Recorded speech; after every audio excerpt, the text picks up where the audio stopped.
Welcome, everybody, to Crunch Time with Jeff Iafrate and Booner with Lukas Klotz. This is our first show back with us three.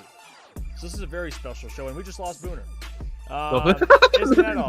Very special show. Booner's already very, out. Very on brand. Booner will be back, but the crew's here. Oh, there he is. Look at he died, but he returned. He came back from the grave. Look at that man. What happened? New system. All this new stuff, man. It's I'm learning still. It seems like technical difficulties just follow us. Is that fair? Everywhere. Yeah. It's probably just us, to be honest. We'll get that handled out. I appreciate everyone for tuning in, man. I do. We're ready to get this thing going. This is the new time slot, 8 p.m. to 10 p.m. weekdays. We will be live on our YouTube channel, on our platform. Once we get some other things working, maybe we can go live on Facebook and other things. But just YouTube right now. We're trying to grow the YouTube channel, so we'll be live on here. But fellas, how we feeling? Feel great. Today was a big day. Yeah, Booner. Anything interesting happened? Yeah. How you feeling, Boone? I don't know. I feel good. A little like, what is it called? Like when you like weight lifted off your chest a little bit. A little bit of freedom. Yeah, dude. The last like 7 days or 5 or 6 days, like since Sunday, I was like probably like the most stressed out of my life for the last 5 days with all the stuff with Jeff. So this is like finally to be able to just do this. Also, I know we're going at 8 p.m. So a lot of people are probably like, why, Booner? You were on Woodward Nights last night, and now at 8 o'clock you're on a different platform. Obviously, we got I had to pick or choose, and obviously we're doing Crunch Time going forward. Nothing against the Woodward Nights. Those are my like brothers. We did like 4 months of just grinding every single night. I think we did like 90 something straight episodes, and none of us missed a day.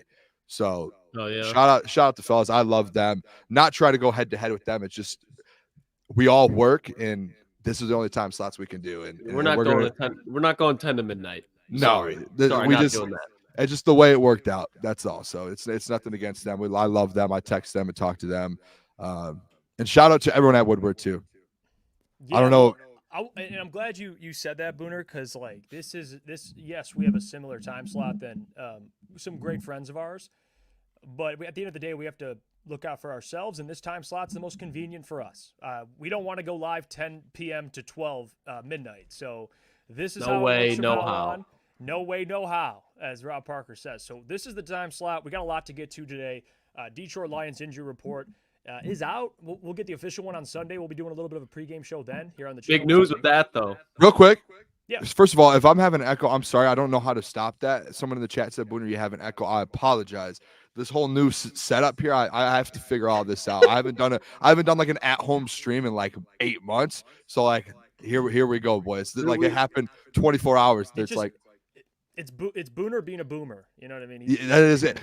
Real quick before I say something, I don't know how many people we have in here right now. Can anyone see how many people we have? Like, yep. So far, 3 minutes in, we have 40 people roughly, almost 40. The Booner Path. Yep. The Booner Path is going nowhere. I want that very, very clear, very, very quick.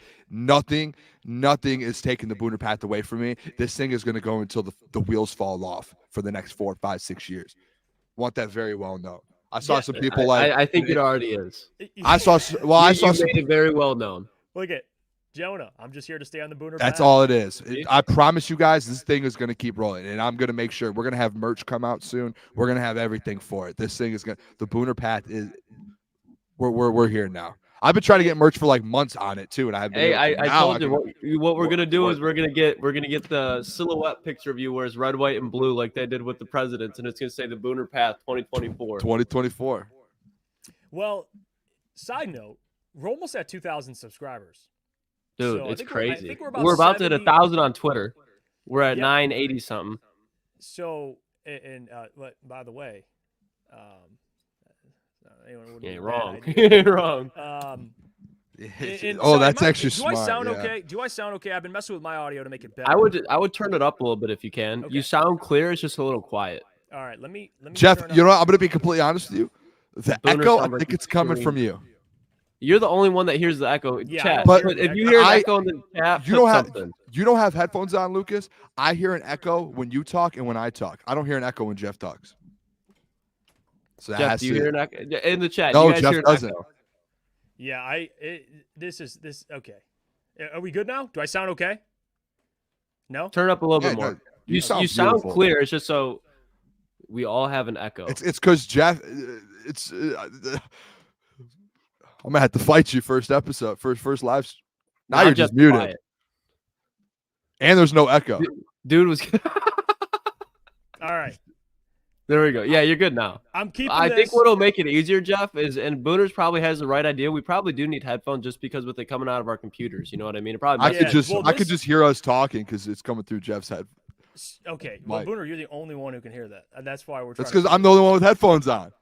I guess so. How about Aaron Tackett? We'll figure all that out. Jesus, God, Aaron Tackett. He's right, dude. Can we shout out Jonah too. Can we get it together? Jesus. So we're good now. Can I start the show? Yeah, yes. It's Booner being Booner. When you have Booner on, that's why everybody loves Booner. The conversation starts somewhere and then goes 50 other places, all over the place. And then you just forget what you were talking about to begin with. I am Booner. By the way, Jonah, $20. Shot him dropping 20 bomb. The Booner pass is alive and well. Good luck, boys. Appreciate you, Jonah, man. That's big time. We appreciate you. We got a lot to get to today. Obviously, the injury report. James Houston is back. It's big time. That's big. Let's go. No problem.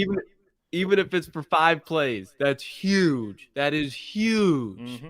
Yeah, I said this week earlier too. I was like, even if he goes 10 plays and just puts Brock Purdy in a position to where he's like having to second guess himself, like James Houston for 10 plays is better than some of these other guys that we have on the other side of the line over on the other side of Aiden Hutchinson. So, I mean, even because the outside of me, Jeff kind of talked about it last night on the stream, but besides Trent Williams, man, the 49ers offensive line, it's mid to bad. So if you have James Houston just in there for 5 snaps and you put him on Trent Williams and you kind of let him, like Trent Williams, I think could handle James Houston, but Aiden Hutchinson on the other side is being a madman, throwing Brock Purdy around. Christian McCaffrey, great running back. He doesn't stand a chance against Hutch and pass, bro. Not a chance. Not a chance. And I think James Houston, dude, like that is a guy, especially this week. And what are you laughing at, Booner?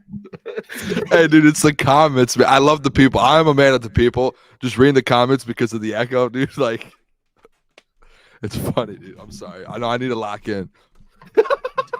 Oh, do I? Okay.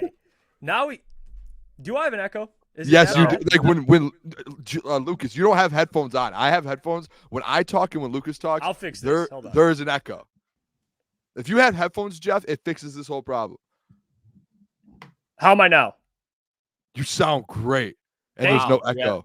That was an improvement. Okay, see, that was a drastic. It took us 8 minutes. It took us 8 minutes, but we got here, boys. It's not. We got here. I sound okay, Booner? No echo, dude. That's all you needed to do. Like I show would have been good 5 minutes ago. No, bang, let's go. It. All right, now let's. We can finally get shout out Adam in the chat too. No way. Let's go. $4 for Adam. Booner, you hold the mic. You're going to deep throat it. How is Epstein Island? That's aggressive. Yeah, whoa. That's it. But hey, shout out Adam Baydoun. He's the goat. I don't have a mic stand. He's the goat. We're working on the at-home studio still, Adam. Look at our favorite member. I'm just kidding. But one of our favorite members. I don't want to single them out here because there are great members. He was the one that started the memberships. Cocksnot's been giving out memberships, so shout out to him. He's a real one. He's a real one. Appreciate him. Okay, let's get back on track here. Appreciate everyone for being a member and for the donations. I want to bring this up. Okay, I got this. I want to show you guys the injury report, show you who's out. We can react to it, talk about some of the guys. I also have the Deebo Samuel update. We could talk about that for a little bit because I think that's big time. Let me get this up. Okay, so here's the official injury report so far. Jonah Jackson, knee ruled out. Well, we kind of figured that. Khalif Raymond ruled out. This one's confusing. Hendon Hooker, tooth. I don't. I didn't even see tooth. Dude, it kind of feels like that. He just they're like, we just want him out. What is he like? What can we say? And they're just like, oh, they got to make. They probably got to make. Well, I don't know because they've already made room for James, but maybe on the active roster they had to make some cuts. And then got a toothache or a headache, wisdom teeth coming in. Yeah, that's what it is, baby. Maybe that's it, Jeff. You had the wisdom teeth a couple months ago. Maybe it is. I have to do it in a couple months. Maybe it is the wisdom. Yeah, tooth. He had a tooth extraction, wisdom teeth. Well, that makes sense. That's fair. That's something like Anthony Davis would miss Game 6. Out. Tooth. That's definitely Anthony Davis.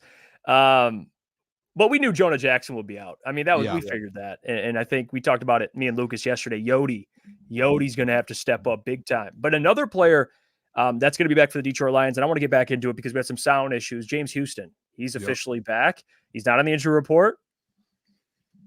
Guys, what kind of impact does a James Houston make? Booner, I'll start with you. What kind of impact does he make? Just off his first game back, because for me, I said this, I don't know what James Houston will get. It's been a while since he played football. I know he's been trying to get back healthy. If you get 80% of the James Houston you saw last year, that's a monster. Yeah, 80% is going to give you something like it's better than whatever you had on the other side of Hutch already. On top of that, too, the fact that, and I don't know if you guys remember this, a couple of weeks ago, I think 3 or 4 weeks ago. Oh, shout out Steve Lehman. My money's only going here on piss on who he shall not be named. Oh, that is awesome. Steve, Let's go, Steve. Shout out. But do you guys remember he was supposed to come back from injury like week 17, week 18? Like that was like the line there that everyone was thinking. And James Zach Johnston in golf we trust. Look at that. That's for you guys, really, because I already trust golf. He's trying to let you guys know. No, we already went through this. All right. Hey, Booner, you missed. Hey, Booner, you missed a lot of. I missed one day. No. What could happen in a day? Hey, we did three. All right, continue. Sorry, no, dude, I'm just saying this. With James Houston, he was supposed to be back week 17, 18, right? The fact that it just kept getting pushed back and back, like maybe there was some setbacks. I'm not sure. But with that, in my opinion, like if you're coming back towards playoff time, Dan Campbell and these guys, they're going to be like, we want you 100%. So in my opinion, like he would have played last week if he was 80%. I think this week, they're like, or 100%. I think this week they're like, he's going to come back at 100%. He might not go get 20 snaps. He might get 10 to 15, but he's going to be 100%. I can't see them being like, yeah, come back to the playoffs and be 80% and just give us a little bit. Because at that point, it's like, what are we doing? So I think he has a huge impact. And I think I've said it all along. The two ways you beat this team, especially in their offense, you stop the run, and number two, you just shake Brock Purdy. Make him just overthink everything. And if you have James Houston out there on third downs and third and longs and different things like that, Brock Purdy is going to overthink everything. Having James Houston at 100%, Aiden Hutchinson on the other side, it could be scary. I truly think that. Especially it's going to help out Lee McNeil too, because where the 49ers are really vulnerable is in the interior of that offensive line. The tackles are all right. I mean, Trent Williams, obviously first ballot Hall of Famer. I can't remember the other offensive tackle off the top of my head, but their guard play is where they're the most weak at the offensive line. So if you can get James Houston create some attention outside of Hutch, then that's when you can see a Lee McNeil start creating plays, especially if James beats one of the tackles off the edge and that moves Brock into the pocket. Mm-hmm. That's where you have that extra safety where hopefully they're rotating those four safeties like they were against Tampa. You have a Lima, one of those safeties just sitting down there, because I do think they need to keep somebody not necessarily spying on Brock Purdy, but down there in like their zone coverage or even in man coverage, kind of leave like a cover one and have somebody that's kind of roaming around Brock. If you extend those plays, you can now put pressure on him. He can force an incomplete pass instead of a wide open pass to George Kittle. If you just let him run around all day with no pressure, that's when the 49ers just start to get to rolling. So they need to put pressure on him, to what Booner was saying. Yeah, and the theme of the show today, at least for the title and the thumbnail, is who is the biggest X factor? And we'll go through that later in the show, offensively, defensively, because I do think that matters. We talked a little bit about James Houston now, and we'll talk more about that later in the show. What's up? What's up? Adam's comment, man.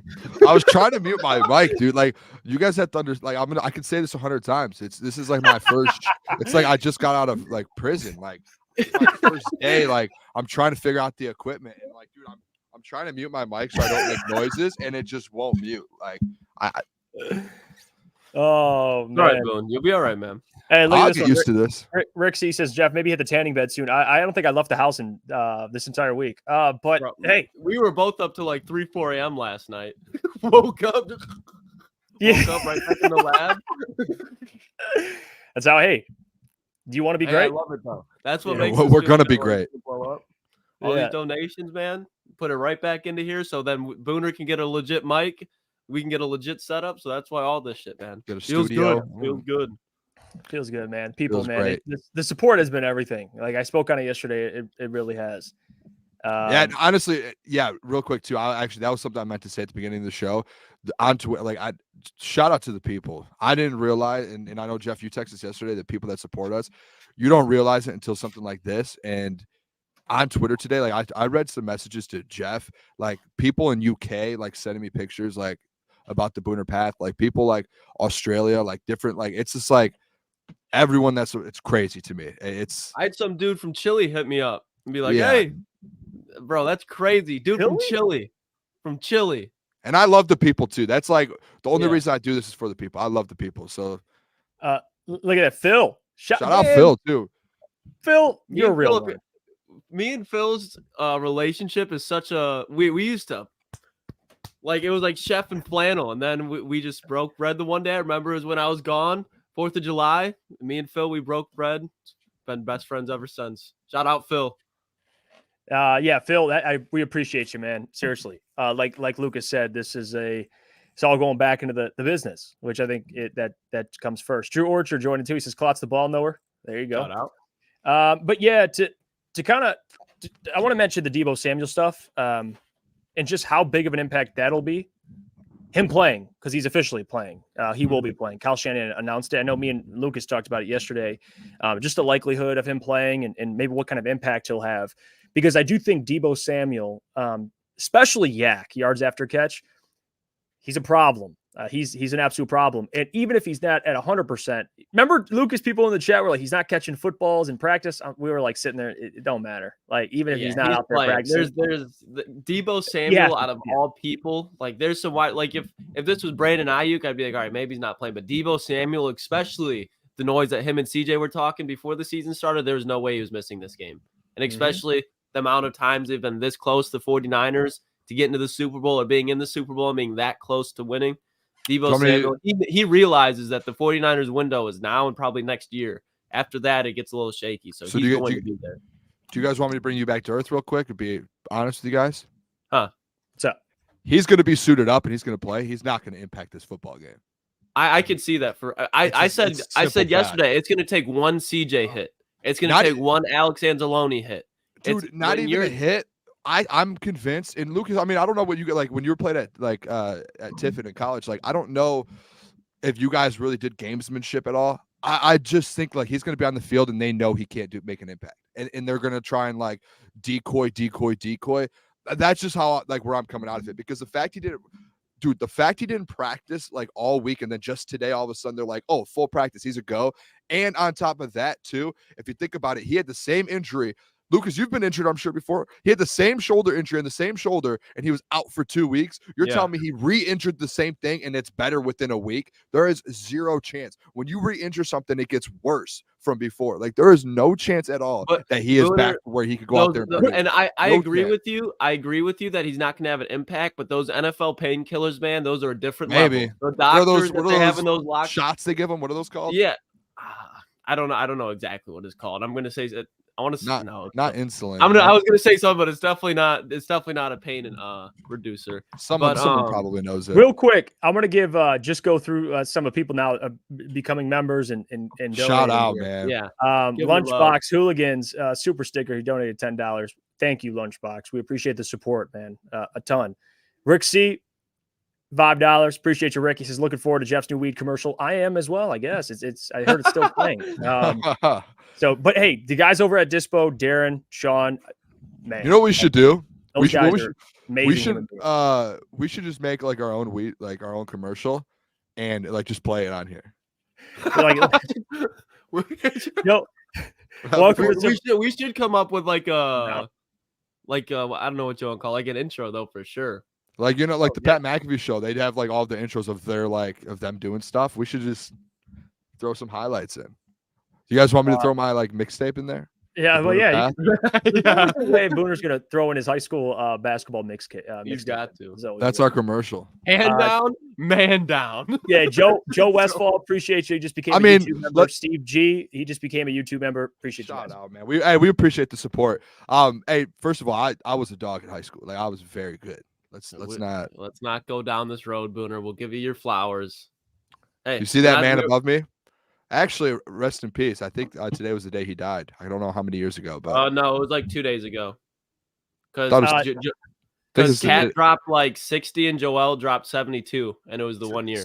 It's a 26. I wanted to say this, Steve G. Jeff, I want my gold member exclusive video before Game Time Sunday. That comes with being a gold member. We'll put out content just exclusively for gold members. So you will have that by Sunday. I promise you, Steve.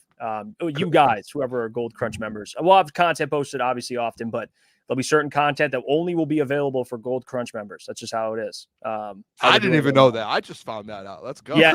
Booner, I've had a lot of time in my hands. I love it. Red Wings Fan Club, $5 to the Mic Stand Fund. Hey, we're buying Booner a new studio by the end of the night. I'm telling you guys, I've got the equipment. I just don't know what I'm doing. Look at Steve G says spicy content. No, that is Booner's OnlyFans. You can check that out. Yeah. That's a separate entity, not us. OnlyFans/Booner. Guys, did you hear what's up? Go ahead. No. What do you got? I was gonna say, but back to kind of what Booner was saying. I think Debo, he might at first, but as this game goes on, like they might try to like first drive, get as much as they can out of Debo, but there's no way, at least putting an impact, that Debo finishes this game. Like I don't think there's a way he can have an impact on all 4 quarters. The Lions defense is way too physical.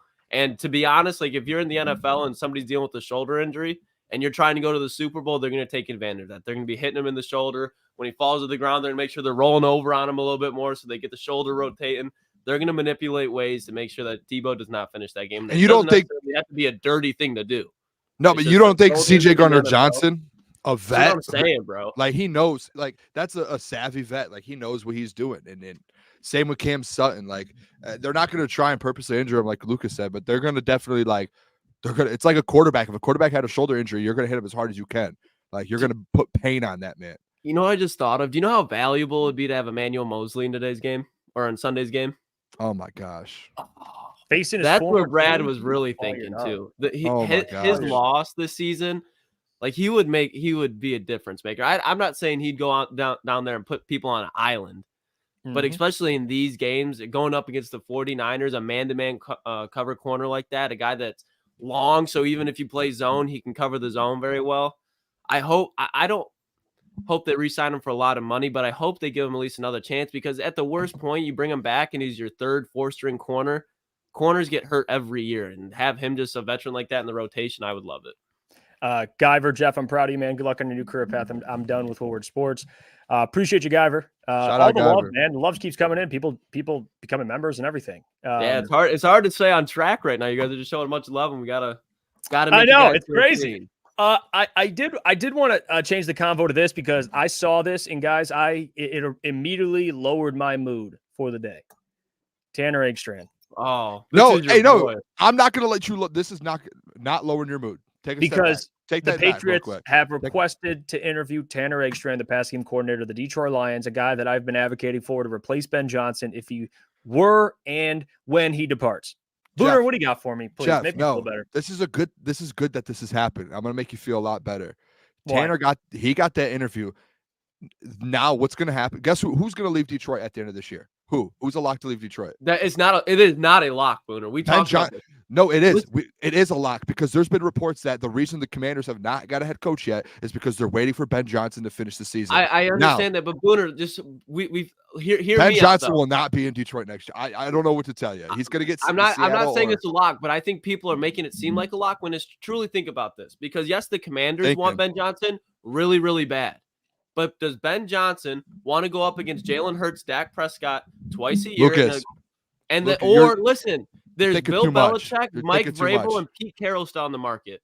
Ben Johnson is still a year and a half into being a coordinator. I still think there's a chance that he stays if there's not a destination where. Lucas, why would you really want to go to Washington? I love you. Want to go to Washington? I'm going to say this: you're a ball knower. Take a step back from the ball knower. Don't think that too much into it. He's going to get the head coaching off. He's going to get an offer, and they're going to look at him and they're going to say, "We want you, Ben." And Ben's going to say, "I'll come. I don't care what division I'm in. Don't care." He thinks he's one of the best in the game. He's going to go. With that, real quick, before you argue with me, Jeff, when Ben leaves, Tanner Eggstrand just got an OC interview. He's going to get interviewed, and Dan knows what's in his building. Tanner will have first dibs at this Lions OC job. That's what that tweet told me, was that right away. It's like, Tanner's the OC, like he's ready. Because there was always a question to where like he can get that job, but is he fully ready? No, he just got an OC interview with the Patriots. He is ready to go. So if Ben leaves, Tanner is stepping in, and I'll put a guarantee on that. No, it's been a guarantee. That's why I'm worried, Booner. Like, it's not that it's not like we're sitting here going, we got confirmation. We've known he's been ready. The fact that the Patriots want to interview him that's the replacement going right out the back door. Like that's got. He's not going to leave. I'm telling you, I'm convinced. If I'm Tanner Ainstrand, why would I go to the Patriots to be their OC in a worse situation when I already know I'm lined up to be the OC in a better situation in Detroit with an offense that the players have already understand it'd be easier to transition here. Yeah, it makes too much sense. I don't see him leaving. That's my opinion. I get Lucas. I get your thing, but I think that's looking too much into it. Like I do get that, but like if Ben gets the offer from Washington, he's leaving, and that's just he's the number one head coaching prospect out of everyone there was, even Bill Belichick. I see that's like it's really hard for me to see a world where Mike Vrabel, Pete Carroll, or Bill Belichick do not have a job coaching an NFL team. There's two openings. There's two. If you're Ben Johnson, because it's Seattle and Washington, do you really want to go up against Kyle Shanahan and Sean McVay twice a year? I as a rookie head coach, man, I really wouldn't. Do I want to go over and take for a rookie quarterback with the worst defense in the NFL, where my best wide receiver is 28 years old, he's on his contract, and you're probably going to get the best out of him while your quarterback's young, so you're really not going to be winning games? Or you can sit and wait another year. There's going to be a ton of head coaching. Ben Johnson's only going to get better as an offensive coordinator. Now, I'm with you, Booner. I think most likely he's gone. But there's definitely, I think that as the days go on, the percentages that Ben Johnson stays in Detroit go up and up and up. Imagine if they lose and he's fueled up and he wants to win in Detroit. Think about how long Eric Bieniemy stayed in Kansas City because they were just Can we place a bet on this? I'll buy you I'll buy you dinner or something. We'll put a chalupa on it. 2 chalupas. All right. A chalupa meal. He said chalupa meal. 2 chalupas. On it. Deal. Ben Johnson will be in Detroit, or he'll be out of Detroit this year. I hope you're wrong. Booner, I shared my thoughts yesterday. I think Seattle makes me and Lucas disagree here. He laid out why he doesn't think Seattle, at least from Ben Johnson's perspective, might be attractive just because, like you said, you have Kyle Shanahan and Sean McVay. I look at it from the organization, their perspective, saying like, hey, if we have Sean McVay and Kyle Shanahan, why not go get Ben Johnson, who can go toe-to-toe, or you expect to go toe-to-toe with these guys? Like, who else? I mean, there's coaches that are available, but for me, Seattle, it's a great organization. It's a stacked roster. If I'm Ben, it's attractive. Yeah, I didn't even think of that's actually a very good point. I still think somehow, okay, if I had to pick two coaches right now, I think Mike Vrabel gets Seattle and Ben Johnson gets Washington. That's where I've been kind of. You think Pete's sitting at home and Bill? Yeah, for sure. Yeah, I don't think Pete really wants to coach. Done? Is he just? I think he did one interview. He's got a couple of interviews. I think they've gotten filled, though. I think both of them gotten filled, and I think as well as Bill hasn't even gotten another interview. He only had one interview, and that was with Atlanta, and that was it. He had no other teams reach out. So, hold on, fellas. Let me get through these. Budget Jim became a YouTube member. Thank you, Budget Jim. Shout out Budget Jim. Drew Orchard donates $10. Thanks, Drew. You're the man. He says, do you guys think Hank Fraley will go with Ben Johnson and be his OC? Much love, guys. I think it'd be Tanner. I don't get the Hank Fraley. Did you see the report? Hank Fraley got was it an OC or a head coaching interview? I saw he got an interview somewhere. He didn't get an interview. What came out was if Ben it was coinciding reports. It was Ben Johnson going to the Commanders, and then within that, it was like an ESPN report. It said Hank Fraley most likely would be leaving to be his OC, which makes sense because Ben will be calling. Like that's why I don't think Tanner would do it, because Ben would be calling plays. Like he would be like the Sean McVay. Like he's gonna be calling your plays. So Hank, perfect spot for Hank. Wait, hold on. I'm sorry. We'll get to this, and I'll read the comments making me laugh because this. It Hips $20. Thanks, It Hips. You're the man. Hips. That you're a real one. He says, I believe in this team, and I don't want to hear from anybody. We were playing with house money. The opportunity is here right now, and the Lions need to go win this game. We all believe in this team, and they can do it, guys. You know what? Absolutely. You got me fired up. Thanks, Let's It go, IT. We appreciate you. Lucas looking good with double wide trailer. Hey, it's the side garage. I mean, double wide down the street. We're close to double wide territory. We're right outside of it. No, Lucas has a setup in there too. Like do. It's nice. I just love the double wide. Oh, that's funny. I mean, I guess we could take this question here. Prop do one thing I've always wondered: is anyone at WSN really like Neil? We love Neil. I love Neil. Yeah. Neil's he actually reached out. So Neil's a great person. Yeah. Great love person. him. All right. Now it's about 8:30, right on time. I wanted to bring up the Amon-Ra St. Brown thing that is on our Twitter. I believe you posted it, Lucas. St. Brown talking to Rich Eisen. Yeah. Yeah. That's a really good interview. Yeah, it's on our Twitter. You can find it at official CT Pod. It's doing pretty good. I'm going to play the clip for everybody here. I'm going to make sure I get this set up so we can play it. And Booner, what is this like seeing Jeff TD in right now? I mean, it's kind of wild. I don't know. Like, I was over here trying to think, like, what can I do on my end? And I guess, like, everyone's laughing because I'm, like, holding my mic and I'm trying to help Jeff.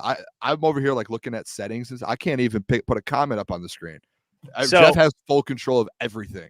Yeah, I'm an animal. I'm a machine right now. Real quick, too. Can I make this? I'm a machine. I saw a comment on Twitter today, and I was like, "This is crazy." Someone commented and said, "Booner, Sherrone Moore came out and said he's on the Booner path. Amon-Ra St. Brown gave you a head nod. Dan Campbell gave you a head nod. Let's go, Booner path all the way." I saw Saint, so I was like, "Yeah, the Booner path is it. Hey, I'm not going to hate on it.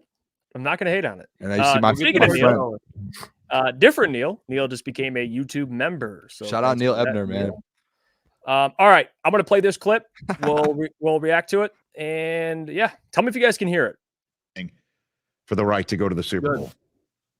Shoot, we're excited. If you told me 2 years ago, my rookie year, if you told me then, in 2 years you're going to be playing in the NFC Championship, I'm going to be honest, I don't know if I would believe you. But just, the work that we put in as a team, just to see everything come to life these last 2-3 years while being here has been amazing. But we feel like the time is now for us as a team. You don't get these chances often, from guys that have been here before, like Jared, he's been in the Super Bowl before. You never know when these opportunities come. And for us, we feel like we got to make the most of it. We got a chance to do something special here. And like I said, the time is now. What's going through your temples right now on the verge of playing? Look at that. What a question. What's going through your temples? That kind of goes into who was it? IT Hips who just commented that? Yeah. It goes perfectly with what he was saying. Yeah. And by the way, that's the best receiver on the field on Sunday. Not a doubt. Best receiver. Without a shadow of a doubt.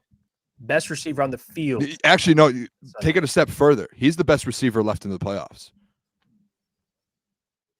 Yeah, without a doubt. He is the best bio. In my opinion, by a mile. By a mile. I think he's that much better than Debo. You know what, Booner? I'm mad. I didn't think about that. I'm mad. I didn't think of that. That's why I'm here, brother. That's why you're here, Booner. That's you know what? Yeah. Yeah. Damn, you know what? That sounds better than best receiver on the field on Sunday. Like, he's the best receiver in the playoffs. In the playoffs in general. Yeah, and to kind of his point too, because listen, St. Brown, I can't say enough good things about the guy. Like, he just embodies. He's got the blue hair and everything, just completely serious. He says all the right things. Obviously works his ass off. I think he's going to have a huge game on Sunday. Huge game. Because no one's guarding that man in the secondary. Nobody. Give me his overs. Every single one. He's in the legacy player? No, we'll talk about. Actually, I guess we might have to do that today, right? What are you doing? Are we gonna do something Sunday? Well, we gotta do a. We're gonna be at Ford Field. We could do something in the morning though. Yeah. We could do like a live show in the morning. We'll do something live, like a pregame, and then it'll be early in the day, but we'll give out your bets. Because for 19 weeks I did the stream. Now I'm going to Ford Field with Jeff Iafrate himself. That's bad luck. That's bad luck. That's what people are saying. The only thing I'm trying to figure out is how I'm going to do my Kool-Aid video after we go to the Super Bowl. I have to figure that out. The logistics. Look at See, Robert Lane gets it. He says Jeff will be contributing to a Lions loss. Don't go to Ford Field, Jeff. Hey, he might not be wrong, dude. Knows. He says no, Jeff. No. Oh God, Eric Allen. Thanks for joining. Holy shit, I made it a lot. I made a live. Let's fucking go, boys. Let's go, Eric. He's been hey, with St. Brown though, I think his over/under is like 86.5 or 83, maybe. It was one of the two. That's it. Yeah, I think he gets over 100, and I think he gets a touchdown. I think he gets in the end zone. Yep. I think Romeo Dobbs was running free. Luke Yes. Musgrave was running free. Mm-hmm. and I'd say like Ben Johnson's gonna have him like schemed up for everything. Like Yeah, he's gonna have 100+ yards. we've already talked about it, but Ambry Thomas, he's gonna find his way in Amon-Ra St. Brown at some point. Ben's gonna make sure of it, and you can book at least 15 yards every time that happens, whether it's through Amon-Ra St. Brown or through the refs. It's happening. Ambry Thomas cooked. Yeah, Barbecue chicken alert. Barbecue chicken alert. Lucas had like a 2-3 minute spiel about Ambry Thomas, and if you haven't saw that, we had that on yesterday. Yeah. Yeah, I think it was. Yeah, I tuned in when he was doing it. He took a drink of an energy drink. It wasn't 2 or 3 minutes. Modelo, baby. Whatever it was yesterday, dude. You went in and you went on. It wasn't 2 or 3 minutes. It was like an 8-minute to where like he like ramped up and then just it's crazy. What really got me pissed off was that people still trust Brock Purdy more than Jared Goff. Oh my gosh. That's what got me fired up in the That first is terrible. That is terrible. I mean, I will say shout out to Greg Jennings, by the way. The former Green Bay Packer, the former Minnesota Viking. He's telling everyone, like, if you have more trust in Brock Purdy right now, you are out of your mind. Out of your mind. Kyle Shanahan came out and said, I felt like Kyle Shanahan felt the same. Obviously, he's not going to go opposite of Brock Purdy, but he came out. I don't know. Did you guys see the video of him and about Jared Goff? Yeah, when he was like one protected, he's one of the most elite quarterbacks in the league. He said he will cut you up and he will slice. He will slice your defense up and he will dominate you and you won't be able to stop him. And that's the thing. The argument, and this is not a victory lap, but it is. But like the thing that I've argued with you guys and the heavyweights and all these guys about at the beginning of the year with Jared Goff was like, dude, when he's on, and he could be really good. And when you have a quarterback that could just win you football games and do that, I will take some of those bad games as long as it's not in the playoff. Like I will pick and that was like, and I know you guys were I argued with you guys a little bit about it. I just like that was my whole point for months and months and months was like, dude, I will take him because when he's at his best, he's really, really good. And like, yes, he can't run around and move, but when he's at his best, dude, he'll put up numbers and he'll win you football games. Yeah, when protected, Jared Goff is one of the best quarterbacks in the National Football League. I'd say top 6, which is great. When he's not protected, things are very different, but that goes for a lot of quarterbacks. There's like 3 quarterbacks that doesn't go for. Like look at Mahomes. Look at Mahomes in that Super Bowl against the Buccaneers, right when his offensive line was in complete shambles. Even Mahomes couldn't overcome that pass rush. So it's hard to do on its own. But yes, if Jared Goff's protected, that secondary, St. Brown, Laporta, maybe Zach Ertz a little bit. We get a couple stats from Zach Ertz. That would be lovely. Even that's like you called that before it happened too, Booner. Zach Ertz? Tweet? Yeah. I said go get him. And I wanted that 2 weeks ago. They should have brought him in the building just so he was always ready. I don't know why they didn't, but I think it had to do a lot with Brock Wright getting hurt. I want to read this one. Robert Lane, Poach, Broder, Nick, and Sam. I can't take this divorce. Hey, those guys are, we can't count. Can I make it known real quick? Because I'm seeing a lot of people make this comment about Broder, and I do have the show on my phone here. Like, I love Broder. Like, I feel like what happened was not like me being like, peace, bro. Like, no, like I love Broder. Like, I'm supporting him still. Like, I feel just as bad. Like, I don't know what else to say. Like, Broder's our guy. I'm like, Broder's like, I'm like, never done anything bad to us. He's never Broder has only tried to help and support us. So we try to give that same energy to him. It's just one of those things where it sucks what the situation is, but you got to make something out of the situation. We're not just going to wait back. And there was nothing I could do. I was like, So I love Broder. I love those boys. Absolutely. Look at this and one. They know that. They know that. Shout out Steve Dara. It's my girl's father. He's tuning. Shout out. Let's go. He says need Booner's picks. Let's go. He needs your picks, Booner. So Sunday you'll give him out. I'll give him to him. All right. There you go. He writes them all down. He's locked into Booner's picks, dude. Like, oh yeah, we'll make some money this week. NFC Championship game. We're coming out. We're coming out positive. Eric Allen says Broder's a great guy. You guys got to progress in life. Do big things, boys. Man, Eric. Yeah. Thank you. That's spot on. Like Chef Talks, the Ambry Thomas campaign is alive and well. Call it the PI pad. That's good. That's a bar. That's a Chef bar. knows. Chef's cooking in the kitchen. with Yeah, that one. that's a bar. The real thing, and if we're talking about like them running the football, because that's where because Frank Ragnow's playing, it's confirmed already, so he'll be banged up, but he'll be out there. No Jonah Jackson, right? We talk about Jerry needing to be protected. If they run the football as efficiently as maybe we've seen early in the season, late in the season, but not as much in the playoffs, that's going to cause problems. Did the 49ers run defense? I've got stats. Yeah, give them to me because it's overrated. Yeah, it is. So let me lock you in on a couple things. Lucas, you played football, so like I'm gonna walk you through this, and you could like, yes, Booner, you're right. No, you're wrong. I watched Dan Orlovsky, and I talked about this on World War Nights last night. Was the 49ers? They are one of the worst defenses against the edge runs outside the tackle. Yeah, so like got like it's Jahmyr Gibbs, those guys, like they are one of the worst in the NFL. And the Detroit Lions and Jahmyr Gibbs, they're one of the best in the NFL on outside the tackle. Dan Orlovsky broke it down, Lucas, and he called these. He said it was called a pin pull, to where you're pulling just instead of having whatever his Yodi out there having to go between Yodi and Yodi make moves, you're just pulling Penei, pull like your best offensive linemen, get them on the outside. And you have a guy like Amon-Ra St. Brown, JMO, block, and that's the pin, like pin him down, and then you have these guys rolling out and just and they were showing highlights of the Green Bay Packers doing it to the 49ers, and Aaron Jones just went off. I don't remember, we watched the game together, Jeff. Remember, Aaron Jones was getting anything he wanted, and all game they were doing the same thing as they knew how bad they were outside the tackles, attack. And Dan Orlovsky said they were just doing pin pulls, I think it was called, all game long. Right. And that's what the Detroit, like, I know Demon's good between the tackles, but Jahmyr Gibbs is one of the best in the NFL outside the tackles when he gets going. And if you can get that going, I'm telling you, I cannot see them stopping Jahmyr Gibbs on Sunday when that happens. Like, I cannot, like, he's going to have a big game when it comes down to it.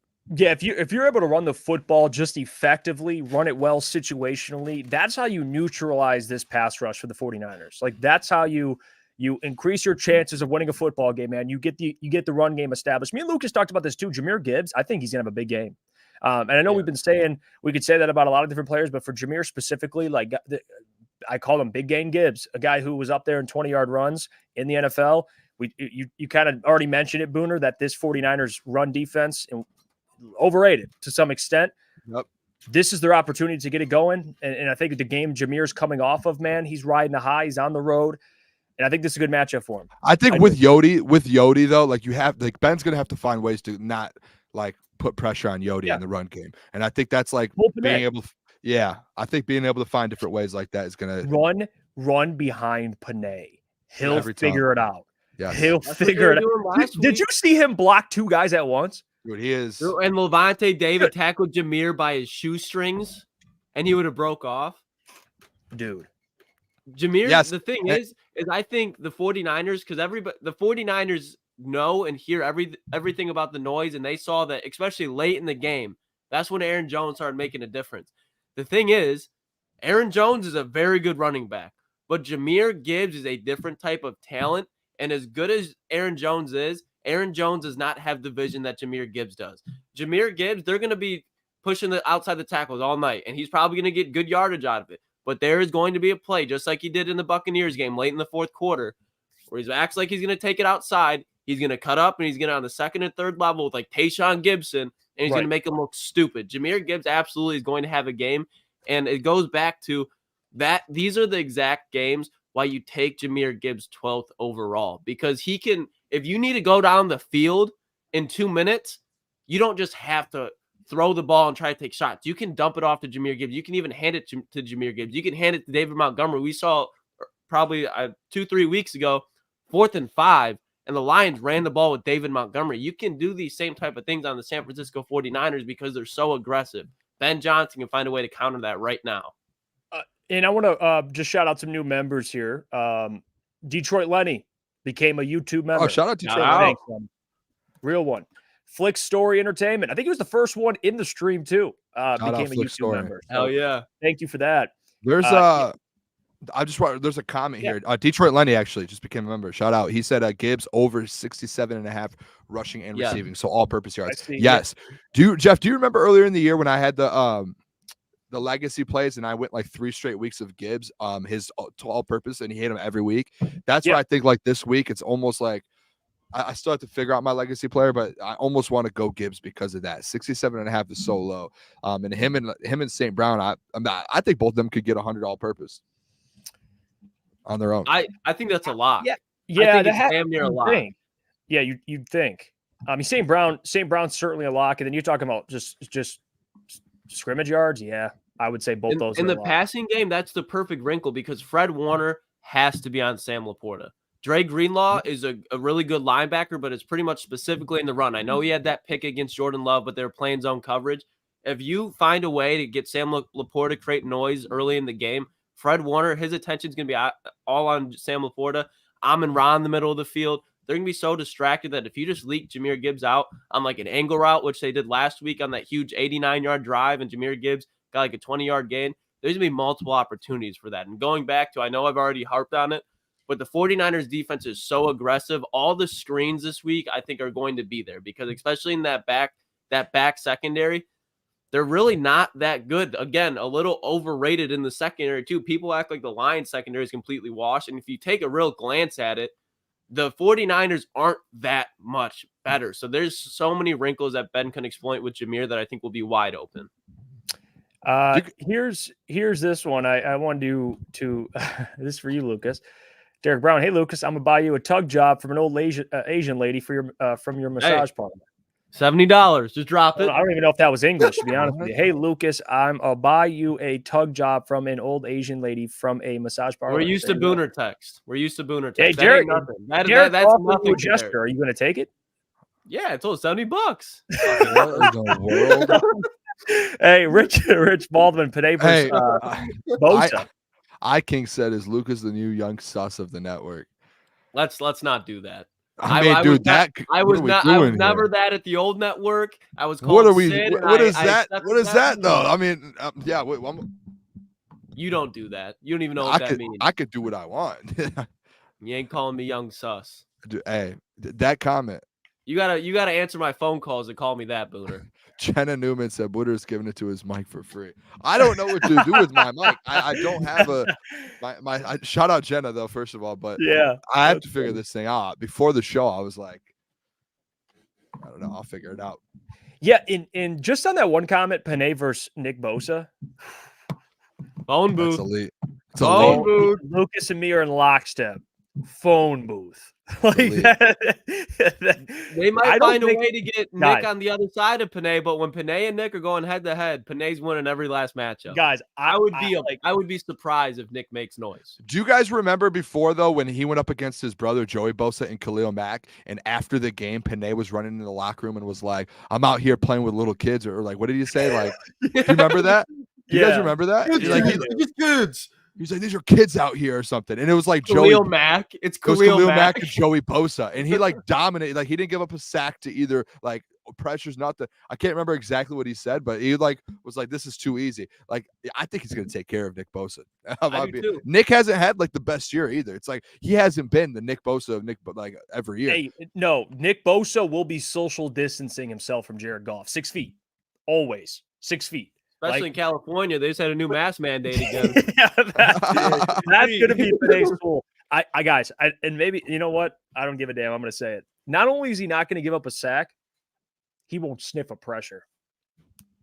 He won't sniff a pressure. At least it won't be on him. Maybe if Jared rolls out, tries to roll out. But if he's in the pocket. Panay is the most confident. Like, you could line up an army on Panay Sewell. He's going to be a one-man army. He's going to hold it down. Yeah. Somehow, some way. Panay Sewell is the most confident, I bet, out of a Detroit Lions player since Calvin Johnson. Yeah. Where you just know every week. I like that. It's hard to break it down. Like, it's hard to talk about Panay because you're like, what do you expect? Like, it's Panay. Like, you know what he's going to do. Like, there's nothing really to break down. Like, it's just. He's like, he might be one of the most consistent players in the NFL.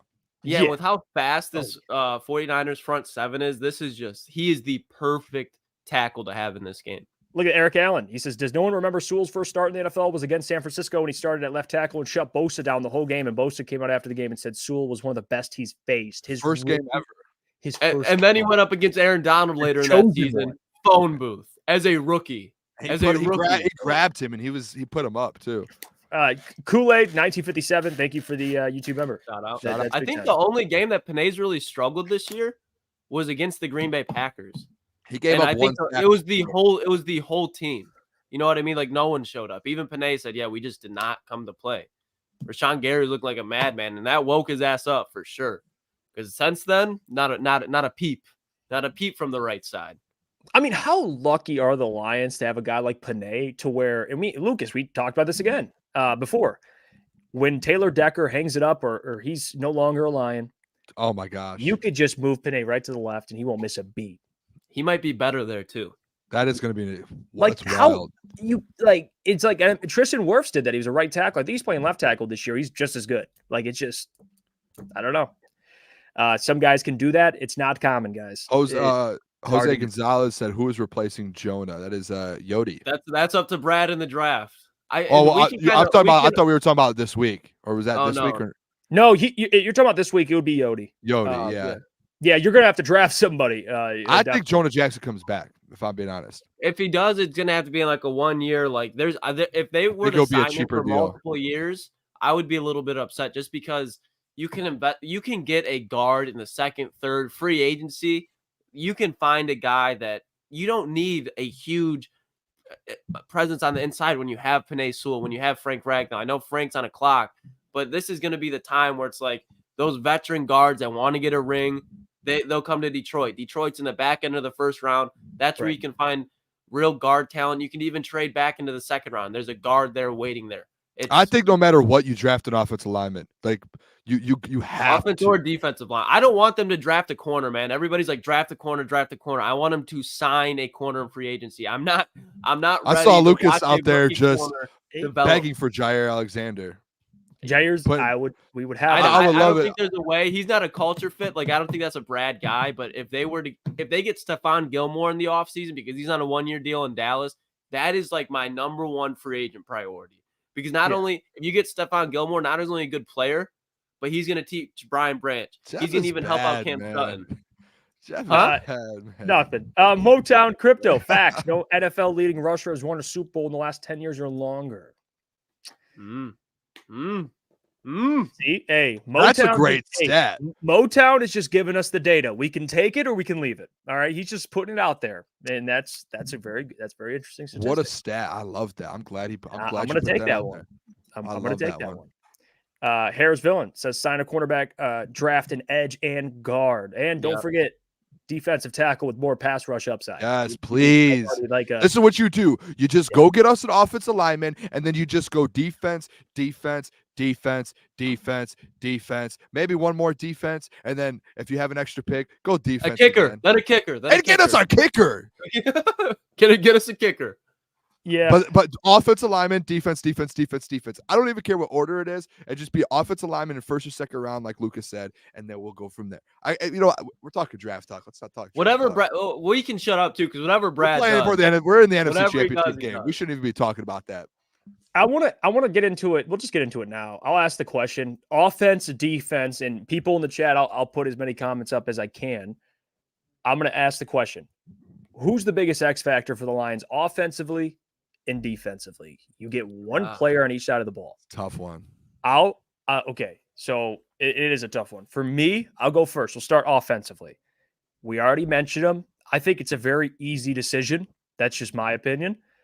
I'm going to go St. Brown, because I think he is the biggest because of his ability against this secondary to keep the chains moving, big plays. I think St. Brown, he's returning back home to Cali. He's going to be fine. And I do think you could say, I think Goff would obviously be a good one because he plays the most important position in football.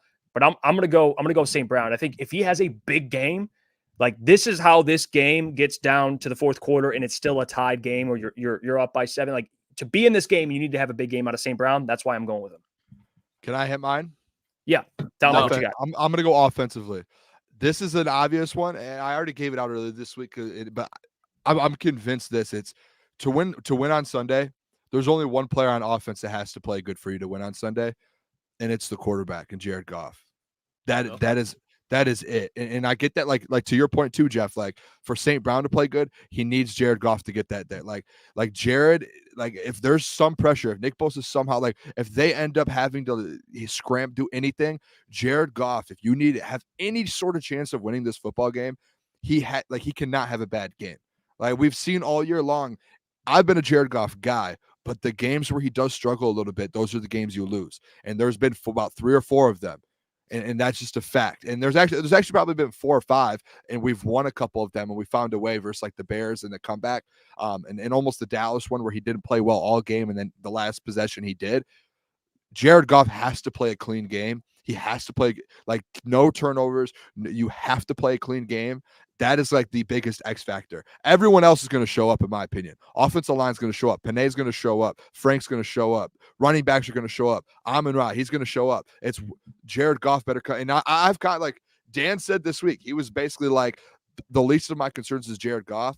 I still think that's just the biggest X factor, because if he has a bad game, then that's your offense, in my opinion. No, I mean, I think that's fair, but we've already talked about it, and it's because the mismatch on the outside is Josh Reynolds. If Josh Reynolds can get going, if Josh Reynolds can get above 60 yards, that is huge, because he's the amount of attention that St. Brown, Laporte, and even Jameson's going to get as far as burning them deep, they're going to be focused on that. If Josh Reynolds is just cooking Ambry Thomas all night, that's Jared Goff's guy. That's who gets Jared Goff outside of St. Brown in rhythm going down the field. Yards after the catch, he's incredibly underrated. So I think if Josh Reynolds gets 4 or 5 catches, 60 yards, I think he's a red zone target against this 49ers defense as well, just because of the size that he has. Pause. But I think he's a guy that can create a lot of problems in the secondary. If he shows up, that's not only big for him, but that's big for Jared Goff, and it's big for that running game, because now they just got the secondary has to press back a little bit. And that's where we talk about Jahmyr Gibbs, David Montgomery. But to your point, Booner, none of that's possible if Jared Goff doesn't show up. So I think he's the ultimate X factor. But outside of him, yeah, St. Brown definitely, and then I think Josh Reynolds for sure. Lucas, I love that, because Josh Reynolds, I when I was on the show last night, I literally said Josh Reynolds is going to have, like, dude, he's one of those guys that when you need a play, like a 3rd and 15, he always seems to come out with it. And he has 3 or 4 catches for 40 or 50 yards, and they're like the most impactful 50 yards in a football game that you can have.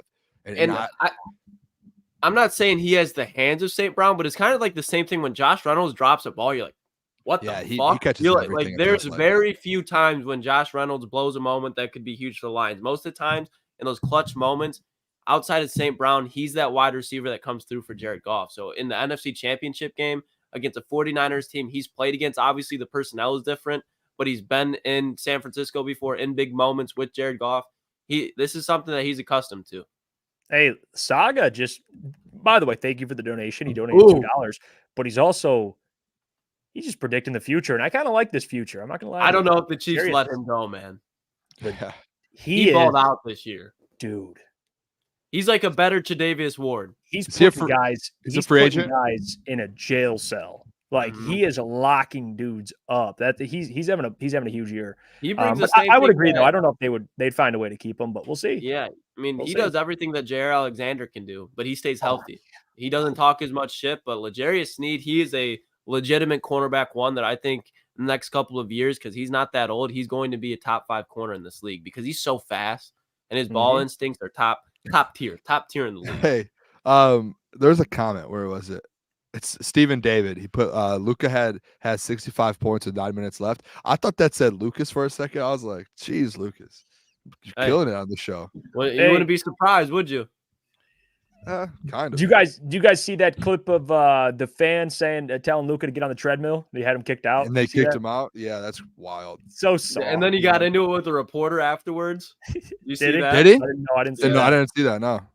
The reporter was asking him about it, and then Luka didn't even ask him the question. He was just calling out the reporter. He was like, well, I see you only post bad things about me. He's like, Luka, if you go to my page, I'm a Dallas Mavericks supporter. I post 98% good things about you. When something bad happens to you, normally it's news, so I have to report on it. And then Luka was like, whoa. He said that to him? Yeah, he had Luka running back. Shout out to him. I've always thought about that. He's been on business. I've asked Broder a couple times, like when you're talking to players, like I've seen Dan Campbell go at people. I asked Broder, I'm like, dude, if Dan Campbell ever went at you, like, how would you react? Because I know me, like I'm a big Dan Campbell fan, but like if Dan like really like tried to check me, I All right, man. But some people I thought you were about to say you Yeah. snap back. You're like, No, bro. but I'm saying some people like there's like reporters who like go back at coaches and stuff. And I just can't see myself doing that. I think you'd have to do it when you're proven. If you do that right off rip, there's no chance you're staying around that media room for long. Soccer. Hey, And Adam soccer Baydoun, at great show, 9, fellas. man. I have to go playing soccer at 9. Shout out Adam, man. Good night, everyone. I love you, Adam. You're a real man. Everyone. Yeah. 9 dude, p.m. you wanna soccer. play soccer. Shout Look out at that Adam. man. What position? He's definitely the goalie, bro. He ain't For running. He sure, is not goalie. running. He For is the sure, goalie for sure. Oh, he's Adam Don't you, is have to not be, don't you have to be tall to be a goalie though? Oh, there he goes. He is a goalie. Yeah, Don't you I have to be wanna tall see- to be a I would- goalie? Like I would cover pay some money. ground? I would pay money just to see Adam run. Like, I just want to see him run. Like, think I've never seen him run. I've never seen him run. I would love to see him jumping like in the goal. Like, I want to see his vert. Just getting smoked in the face. I would love Yeah. that. Oh my gosh. That's Probably funny. for his son's team. I King Horse. Adam has to go to soccer and hand out water bottles. Hey, No, at least he's Oh, getting it in. Got to do what you got to do, right? Like oh yeah, you have to. You have to. I was a water boy one day in my life. Okay, so we got through offense X factors, right? You got Jared Goff, which I think is the most important one because guys, it's really comes down to Brock Purdy versus Jared Goff. Like who can take care of the football, right? Like if Brock's turning the football over, Booner, me and you talk about it all the time. Like winning the turnover battle is majority of this. Like you can't lose a turnover battle. I think Goff's a great one. St. Brown, Josh Reynolds. Now defensively, who's your X factor? Booner. Am I up first? All right. This is the only week I think I've ever done this in my life. Who do you got? It's gonna make it like Booner. Like, what are you doing? I'm gonna go both sides of the ball, the number one player on each side. So I went Jared Goff, the quarterback. Scapegoat. And typically, I'm gonna tell you guys this. Typically, and that's why I started with. You guys are gonna be like Booner. Typically, I would go someone else like Anzo, or I would go around the ball somewhere. What did I say when I first came into the show here? Stop the run and get to Brock Purdy and dominate Brock Purdy. Dude, I truly think, like, obviously, Aiden Hutchinson, like, he has a huge game. He's going to help stop the run, one. But number two, if Hutch doesn't get to Brock Purdy is going to cut you up. And it's just because he's going to have, like, we're talking X factors here. Like, X factor, who's going to affect the game and help you win the football game? Right. Number one, if I put number one, it has to be Aiden. Like, Hutch has to get to Brock Purdy. If he does not, no one else, like, Hutch has to at the end of the day. There's no ifs, ands, or buts. He has to get to Brock Purdy. He has to disrupt the game, and he has to make Brock Purdy just feel under pressure the whole game. Because if he doesn't, as much as we don't think Brock Purdy's like an elite quarterback, dude, if he has time, he cuts people up, and that's all it is. Hey, shout out Freddie Felt. That's a comment. He said, "I'm down with all the crunch time, Nestle crunch, Captain Crunch, no matter." Hey, Freddie's one of my favoriets, dude. I was messaging with him today. Great dude, man. Shout out. Always supporting the fellas no matter where we go. Like he's the best. Had a good conversation. Devin, Lucas, happy to see you back, man. Devin, shout out. Is that Devin? The profile pic. I would assume that's Devin. Let's go, Devin. You went with Hutch, which I think is. Let's not call that a scapegoat because I explained it very well. I do not want that. I don't know. If you do, I need control over this system here because I want to be able to mute you. You're the last person. Yeah, you're the last. Yeah, we don't want Booner with all the controls. We'll see. But for me, at least, I'm gonna go Alex Anzalone. And no, it's not because Lee McNeil's called him the LeBron of the defense. Guys, stop. I'm not going because of that. I'm just going, stop it. I already know where you're going with that. No, because Anzalone. Wait, he's not the LeBron of the defense? No, he is. He is. All right, I just want, if I can find a way to bring up LeBron, and I'm going to do it. Yeah. Lee McNeil called him. You see CJ Gardner-Johnson's response to that? He's like, he was so confused. He's like, he ain't no LeBron. I thought that was hilarious. CJ, he's authentic. That's why I love him. I'm going to go with Anzalone because of his ability for both reasons. Number one, covering tight ends and what he can do against the run, which I think is going to be super important this week. You need Anzalone just completely dialed in. Like if you have Anzalone dialed in, getting guys and making sure they're all in the right spots, like that's going to keep this defense on their toes, especially in the red zone, guys. Because don't forget, the Detroit Lions red zone defense is why they're here. Yeah. Like that is a big reason why they're here. And Anzalone being the captain on defense, I think everything goes through him, and he's got to be on point. He's got to be sharp, and he's dealing with some broken ribs, guys. Like he is tough. Three fractured ribs is nuts. As nails. So for me, I'm gonna go with. Do you remember when? For my, do you remember when D-Mac broke his ribs and he like golfed, but then after he had like he was walking around the studio and just yeah. Hey, shout out Micro Mike, by the way. He's joining the chat as well. So Micro Mike. We're gonna get him on very, very soon, man. He's a legend. He's a legend. He is a legend. I have never met Micro Mike, and I've been waiting for forever. He's a legend of the game. Heard a lot of good things. Pistons Talk. What up, boys? Tuning in at work. Man. Shout out Pistons Talk. Shout out Anthony, man. He's the man. All right, Lucas. Real quick, can I say something about Anzo real quick? Yeah. Someone in the locker room today said Anzo is probably one of the best in the league at watching film and knowing every single thing that there is. That is like very underrated to me. I mean, man, do you see how much he talks on the field? Yeah. And I'm not saying like talking shit. Like I'm saying getting the team organized. Yes. When the quarterback audibles, you look at Anzalone and he's resetting the defense, resetting the coverage. Anzalone, I don't think he's up there with one of the best linebackers in the league as far as talent. But as far as what he has done for this team and how important in the production that he's put out, he's done a hell of a job. He's another one where after his contract comes up, I don't care how much he wants. Lucas, I said the same thing like a week ago. I said I want Anzo back on the team no matter what. Like his leadership and his being able to do that. Like he was in Pro Bowl talks at some points this year before he got hurt, and it was just because of how great he is at like preparing for the game. Like he's not the most athletic guy whatsoever. He just prepares so well. He's an athletic motherfucker. I mean, if you just put him up to some other guys though, like Levante David, you know what I mean, like those type of guys. Like I think Anzo isn't there, but he elevates his game because of what he does. And he got some shout outs today from some of the players, and they came out and they were like, dude, I think I watch a lot of film and then I show up and Anzo knows like 10 times more than me and he's 10 times more prepared. And they're like, we try to like catch up with him and they don't know how he does it, but he's just that elite at what he does, man. Crazy Clown, congratulations on your new channel, Jeff. I don't even know how I found it. It just popped up out of nowhere. Well, hey, that's good. Working for the algorithm, baby. That's better. Crazy Clown, thank you for that. I saw this question and I just want to make sure I hate it that we can't do this because we already have tickets, but a crunch time watch party. Yeah, we're gonna do this. I know this weekend we already have tickets for the game. It's tough, but trust me, this is what we're gonna do. I have a plan. Are you guys ready? Talk to me, Booner. What do you got? Lucas, are you doing anything? What are you doing for the game? For the game, I gotta work before. I usually get off around 6:30. Do you have anything after the game? No, we'll definitely do a post game stream. So this is the thing. We're gonna do a pregame in the morning. It'll probably be what time's the game? 6:30.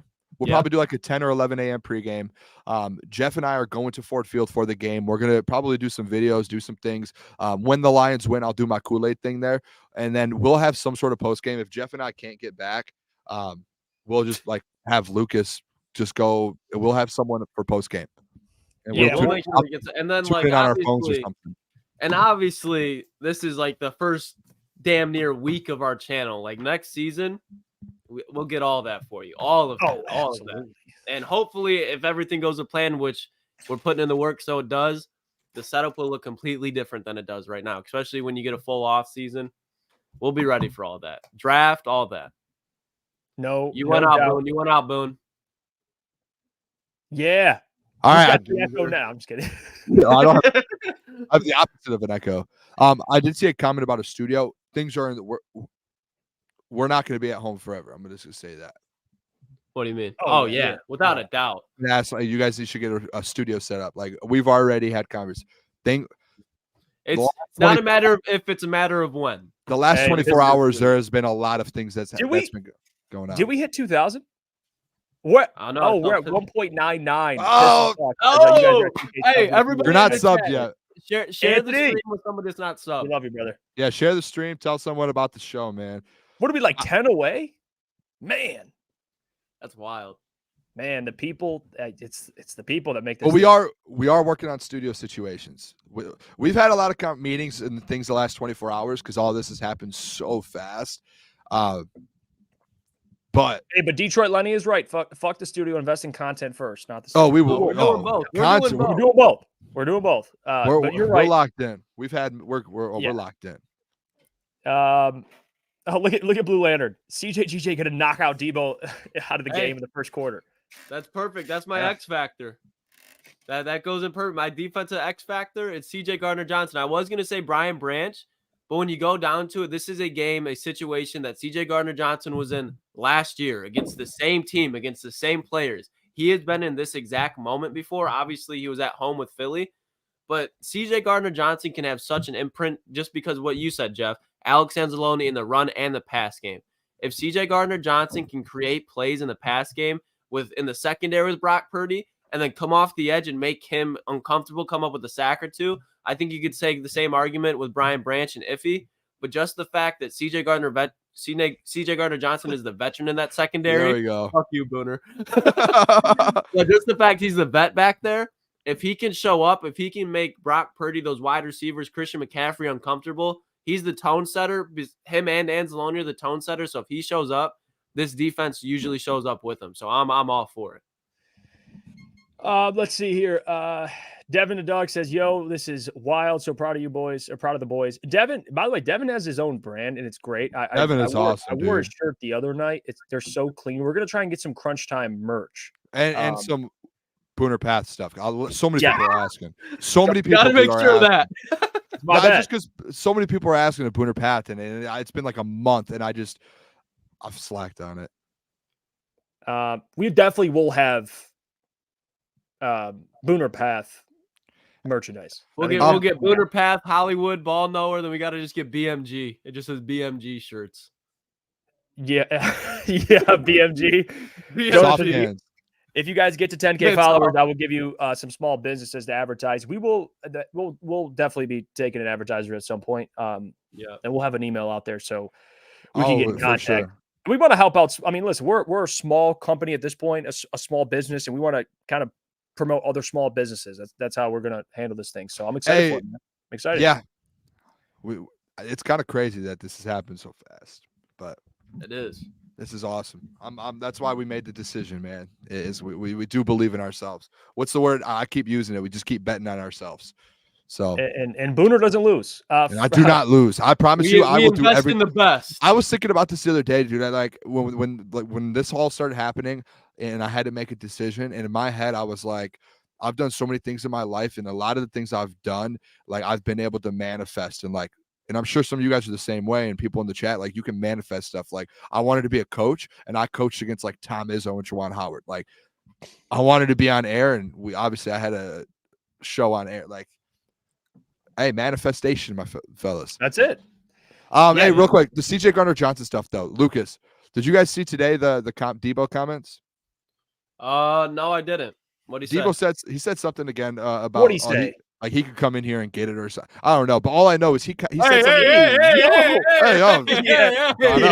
What did he even say? What did he mean by that? What did he mean by that? Dude, he didn't even say pause. I don't know. I was wondering the same thing. I don't know the exact quote, but he like went at him a little bit. Whoa. I don't think he realized what Baker did. Baker called him out and said something. CJ would have got a pick. Like, he's about to go at Debo very, very hard. I don't know if people see what happens after you talk shit to CJ, but it usually doesn't work well for the other side. CJ always finds the upper hand, and then he'll remind you. He'll remind you that you were talking shit, flipping the ball to Baker. Every time that somebody wants to run their mouth to CJ in a game, he pops people. You can go back to when he was playing in New Orleans and Philly. People that come talking this shit. Remember when Tom Brady was talking this shit? And then what happened? He picked off Tom Brady. Tom Brady, the next drive, tried to run. CJ Gardner-Johnson up in his face, talking shit, letting him know. If he's doing that to Tom Brady, I don't think there's a man in the NFL that he's intimidated of. No, dude, he is not at all. Not even close intimidated to anyone. Hey, Steven. Yo, just found my way here from Woodward. Proud to support the dogs that do their own thing. Steven. Oh, yeah. Thank you. We appreciate the support. Jordan. $10. Proud of y'all. Keep it up. Take some balls to go out there and do your own thing. I'm jealous in a way. Let's fucking go Lions. Jordan. Man. Lions, baby. Yeah. No, we appreciate you, Jordan. You just being here with us, Jordan. It makes this whole thing a lot more fun. Like I'm having the most fun. We talk about it all the time, but I have a fire under my ass that I haven't had in quite some time. Pause on that. But I am. You were wearing the Tony Montana, listening to Benny the Butcher at 8 a.m. in the morning. I am getting down LLCs. I got the Sopranos theme song playing. I got a Tony Montana shirt on, and I got Benny the Butcher in the background playing. Like it's different. It is different. Hey, JD2K said we hit 2K. Check it. 2K. We hit it? Yes, we Did did. we hit it? Baby. Yes, we On did. the way. You guys are the fucking best. Man, you guys, you guys. Look rock. at the mullet flow, Booner. Stay like that. Turn how you just were. It. Oh my. Oh my. Hey, Jordan. Booner, what are you cooking up back there? 5 Crunch Time members donated from Jordan. Look at that. Hey, shout out. That's huge. Shout out Booner, to the mullet. mullet looks just immaculate. Booner's got the mullet going. Just got the lettuce. I got the fade. I know. Only problem is we're all ready. We're all locked in, baby. I need to get a new place to get a haircut now. Is a problem. I got think a you'll place. be okay. I I got yeah. a place for haircuts and massages, both 3 minutes away from the house. I'm good. I'll Yeah, find somewhere. I I've got think my you'll old be spot. all right. Yeah. I love the mullet though. I'm not gonna lie. I don't think I'm gonna let it go much longer, but I think I'm gonna keep it where it's at right now and just roll with don't this. the rest curl of it, my life. bro. Please. No, dude. Well, I just don't want it to get too long to where it's like, yeah, this dude Don't looks curl like it. Joe Dirt out there running around. So That's fair. Just keep it clean. Yeah, don't get it all double wide trailer, as King Horse would say. Just don't Yeah, I do don't wanna- that. I don't wanna get get the the Lukas Tweedo Klotz. mullet. Just keep the Booner mullet going. Yeah, the mullet, like guys, doesn't it? It's a slippery slope. hey, Yeah, Sean Murphy's got. yeah. Sean Murray, he's cooking. He is cooking. We'll have in. I know we're gonna get. We're gonna have a ton of Lions content already on the horizon. We're gonna just hammer out Lions, but we will be doing. I mean, when Gentry. I mean, him doing Red Wing stuff. Like we'll have all types. If you're a Red Wings fan, obviously. Very few of them, but Pistons fans right now in this dark times. We got stuff coming for that too. We'll have stuff coming for that too. Kool-Aid, he's working on other stuff right now. He's with Woodward, which we respect that. But Sean Murphy will be helping us out on the side as well. So Hey, shout out Sean too, man. He's the man. Good From Half afternoon. Court, Make check sure it you out. guys go check out Sean for sure. Me and Sean have only talked a couple of times and we texted, but he's been He's a fan. but a good dude I'll to say me, this. and He wants likes you guys. to see us succeed for sure. When I had a Absolutely. podcast, which I had one, my whole first year at Woodward, I'll throw that out there. I did have That's a true, too. podcast called the true, too. Booner Sports Show, and I did that. Sean did come on that as well. Sean and Jeff, they did, so they supported me really early on Real ones. in my career. Yep. And Sean Yeah. grinds, bro. I don't know if you guys watch, but Sean, he puts his heart into his fucking content. So check him out. Yeah. Like, And I forgive me, he does no Lions. He does no Lions. So we'll talk ball, period there. No basketball, football, just ball with him. I'm coming to talk. Awesome, dude. Hey, shout out Steven. Oh, Just shout out literally Steven. my 3 favorite personalities from Woodward on the same show now. Run it. I'm in. Wishing you all the best. Steven, Let's go, Steven. you make this possible. The Avengers assembled, like Micro Mike says, Avengers assembled. Hey, it's the four I would brothers. love to get Micro Mike on too, man. I just want to meet Micro He's Mike. coming, man. Boone. Pause. He'll be on. I should say it that way. He'll be on. Yeah, we'll have Mike on, dude. He's the man, dude. He's funny as hell too. That's the thing about Mike. He's funny. Answer 14 became a YouTube member. Answer 14, thank you for that.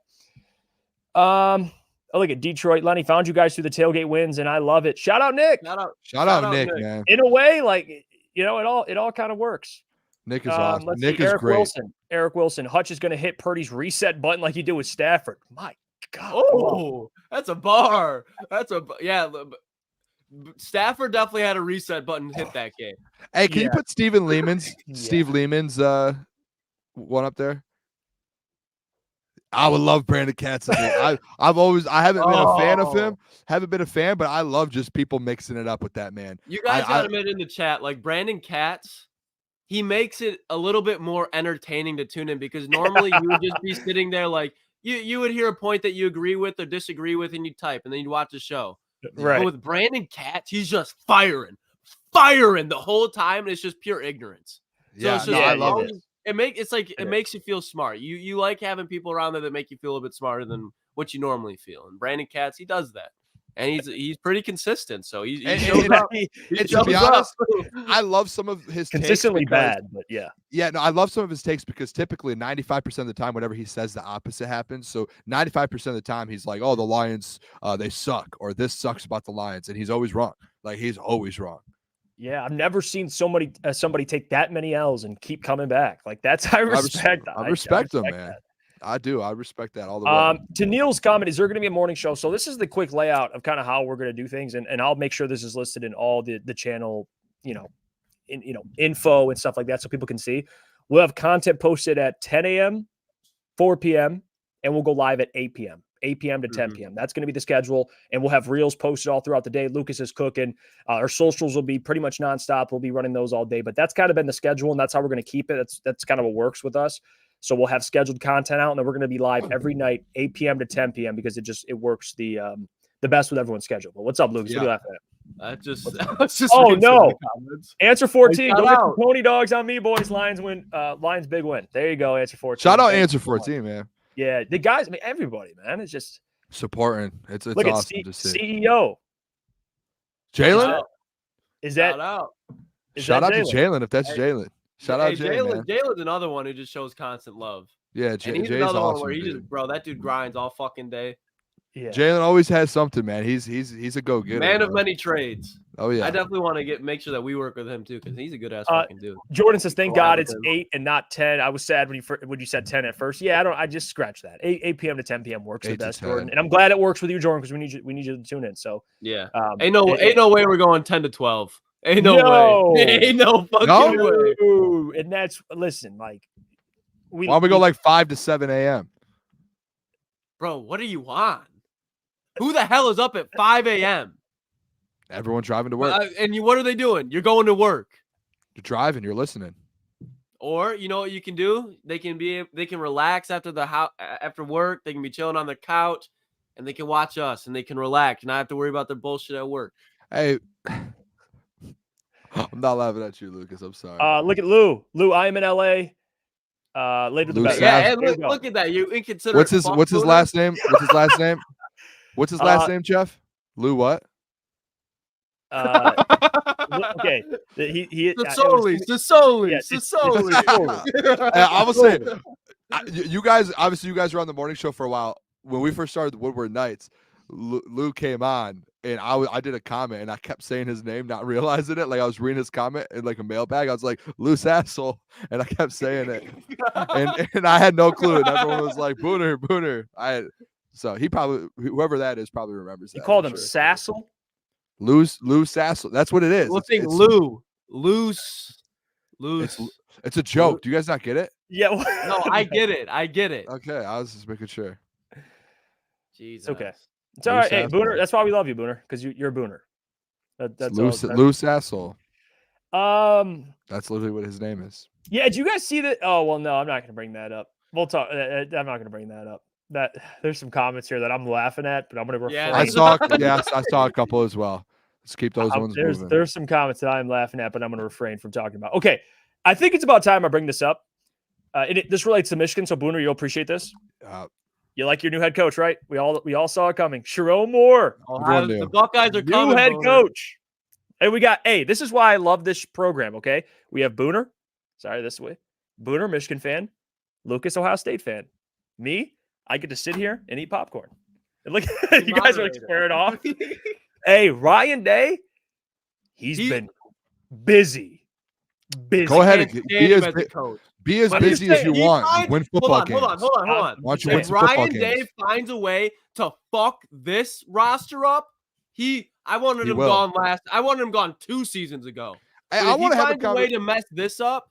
It's chops. We had this conversation that Lucas and I did a handshake bet, which I live up to my handshake bets. We did a handshake bet that if Michigan beats Ohio State and Ryan Day stays the coach for next year, that Lucas would become a Michigan fan for the foreseeing future until Ryan Day is gone. That's fair. We made a handshake bet. So on this show for the next year, until Ryan Day on this show is not the coach at Ohio State anymore, Lucas is a Michigan fan. No ifs, no ands, no buts.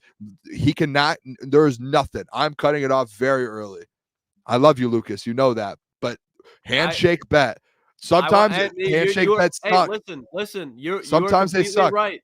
You're completely right. But it's just one of those things where I was so mad, and I was just such into. Listen, I get it, bro. But like you made a commitment. I'm not going to sit here and just lie to your face. I'm not going to lie to the people that I'm a Michigan fan. I can't do it. You don't have a choice. No. I don't have a choice. I can do whatever I want.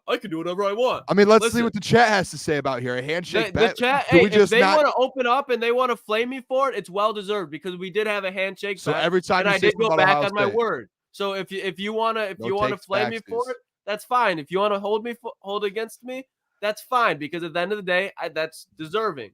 But Look at I'm just everyone keeping saying, it "Let's real. go, Lucas! Go Right Michigan! now, Go blue! right now, Hail to the victors!" I'm not I'm gonna just get into no.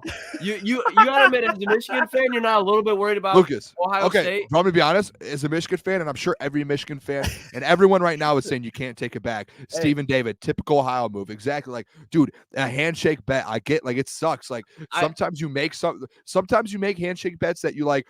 I can't believe I did that, and I just have to like Stick. What if Stick had to wear an Aaron Rodgers jersey for a whole year? He would have done it.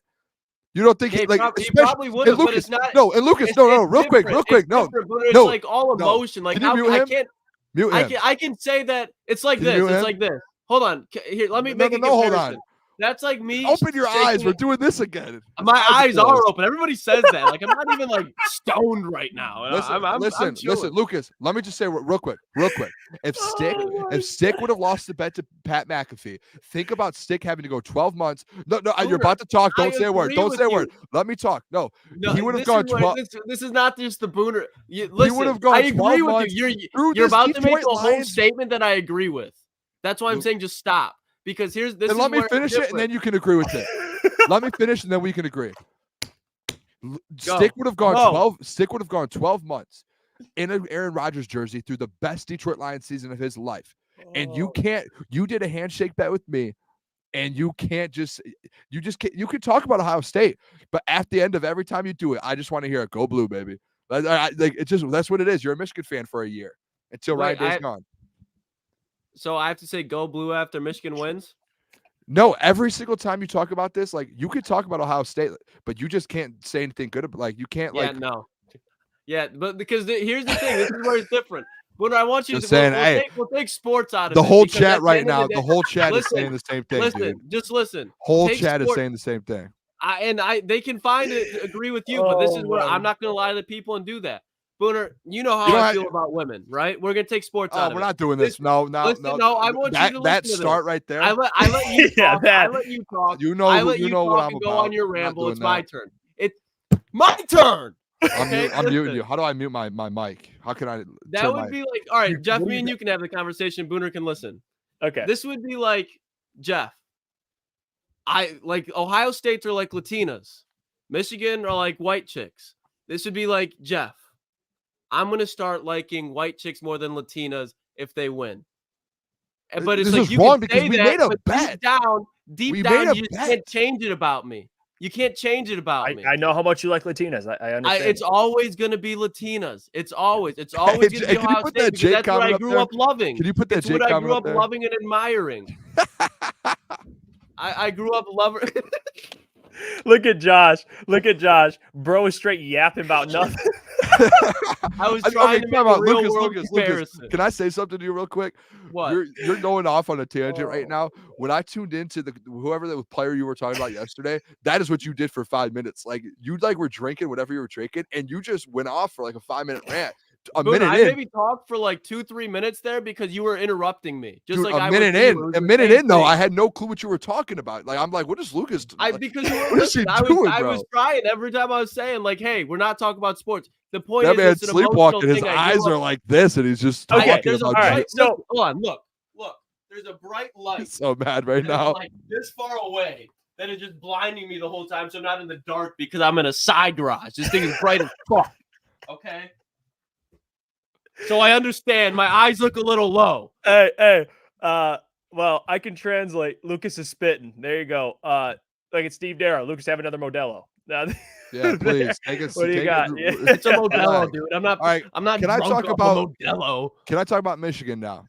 Can I talk about the Sherrone Moore and all that? Yeah. Let's actually get into it. Earlier past Jesus, Lucas just went on like an 8-minute rant after that. Yeah, I think we just dropped half the. No, I'm just kidding.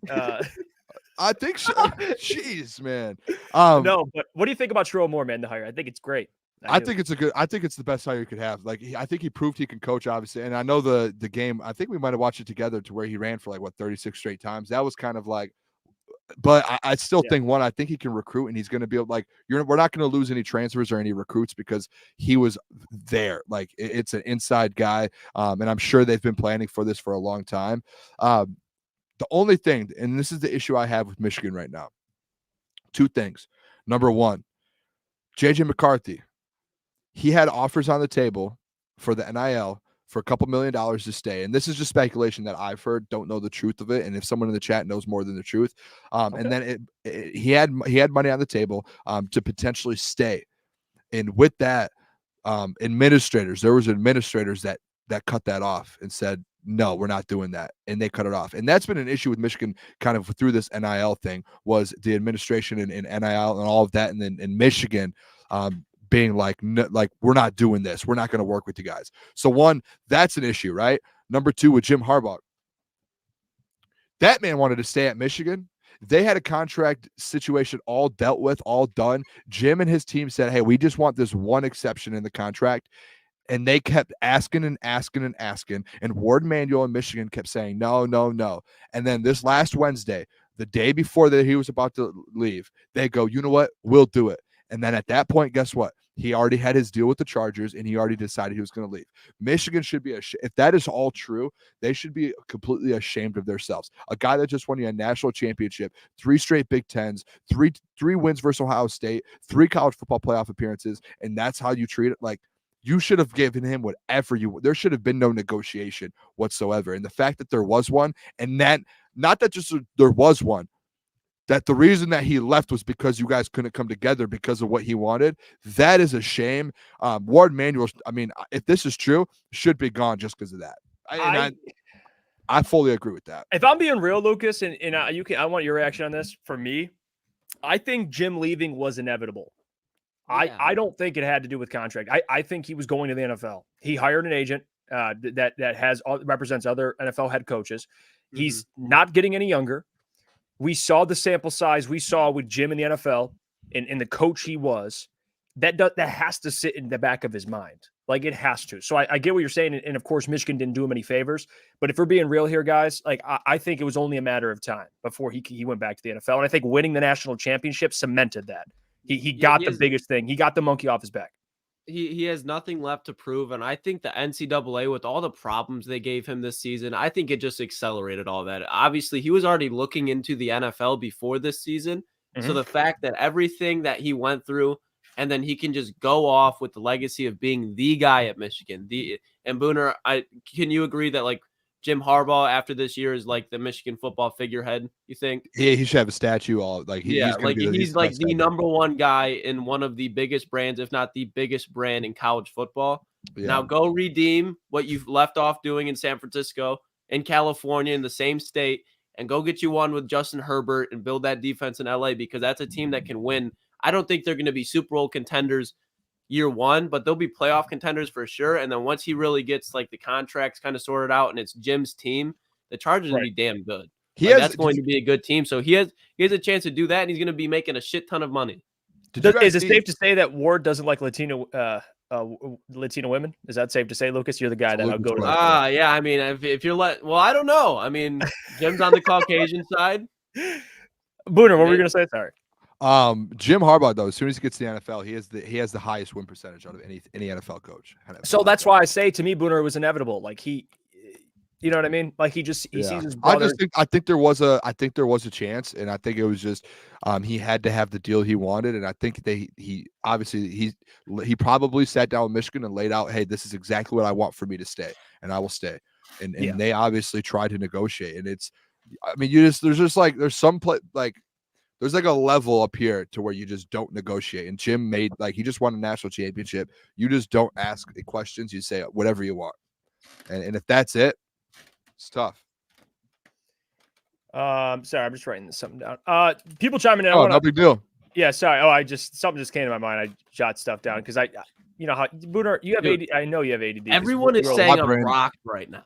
Dude, you look. I understand. I can't do anything about it, though. You just can't open my eyes. Like I don't know. It looks like you just came home from like a bar at like 4 a.m. and you're like sitting there like, oh, we're doing a show, boys? No, I was up till 4 a.m. I was up till 4 a.m. last night.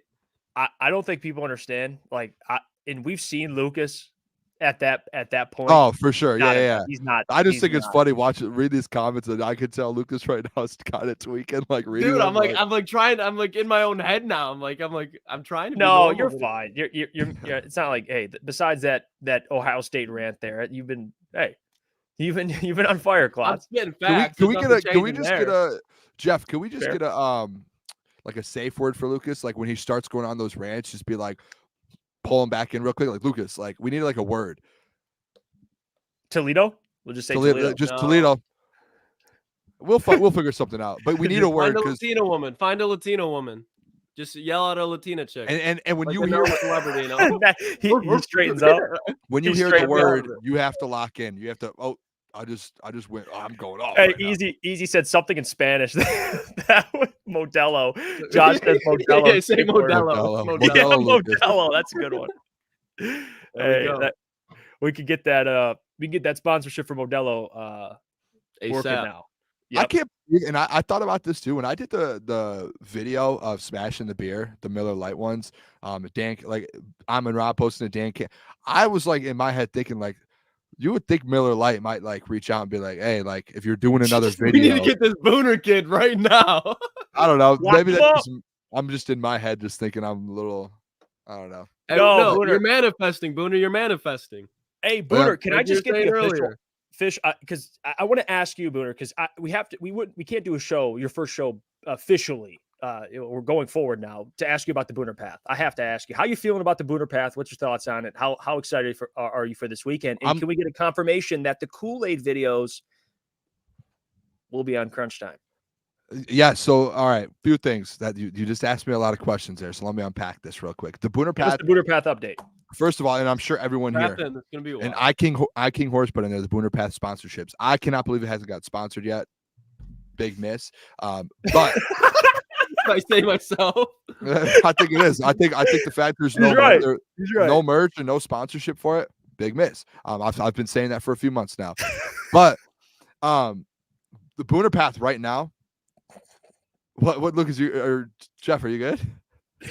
This comment, man. I'm sorry, Booner. Jake, I've never seen someone debate this well while being so proud.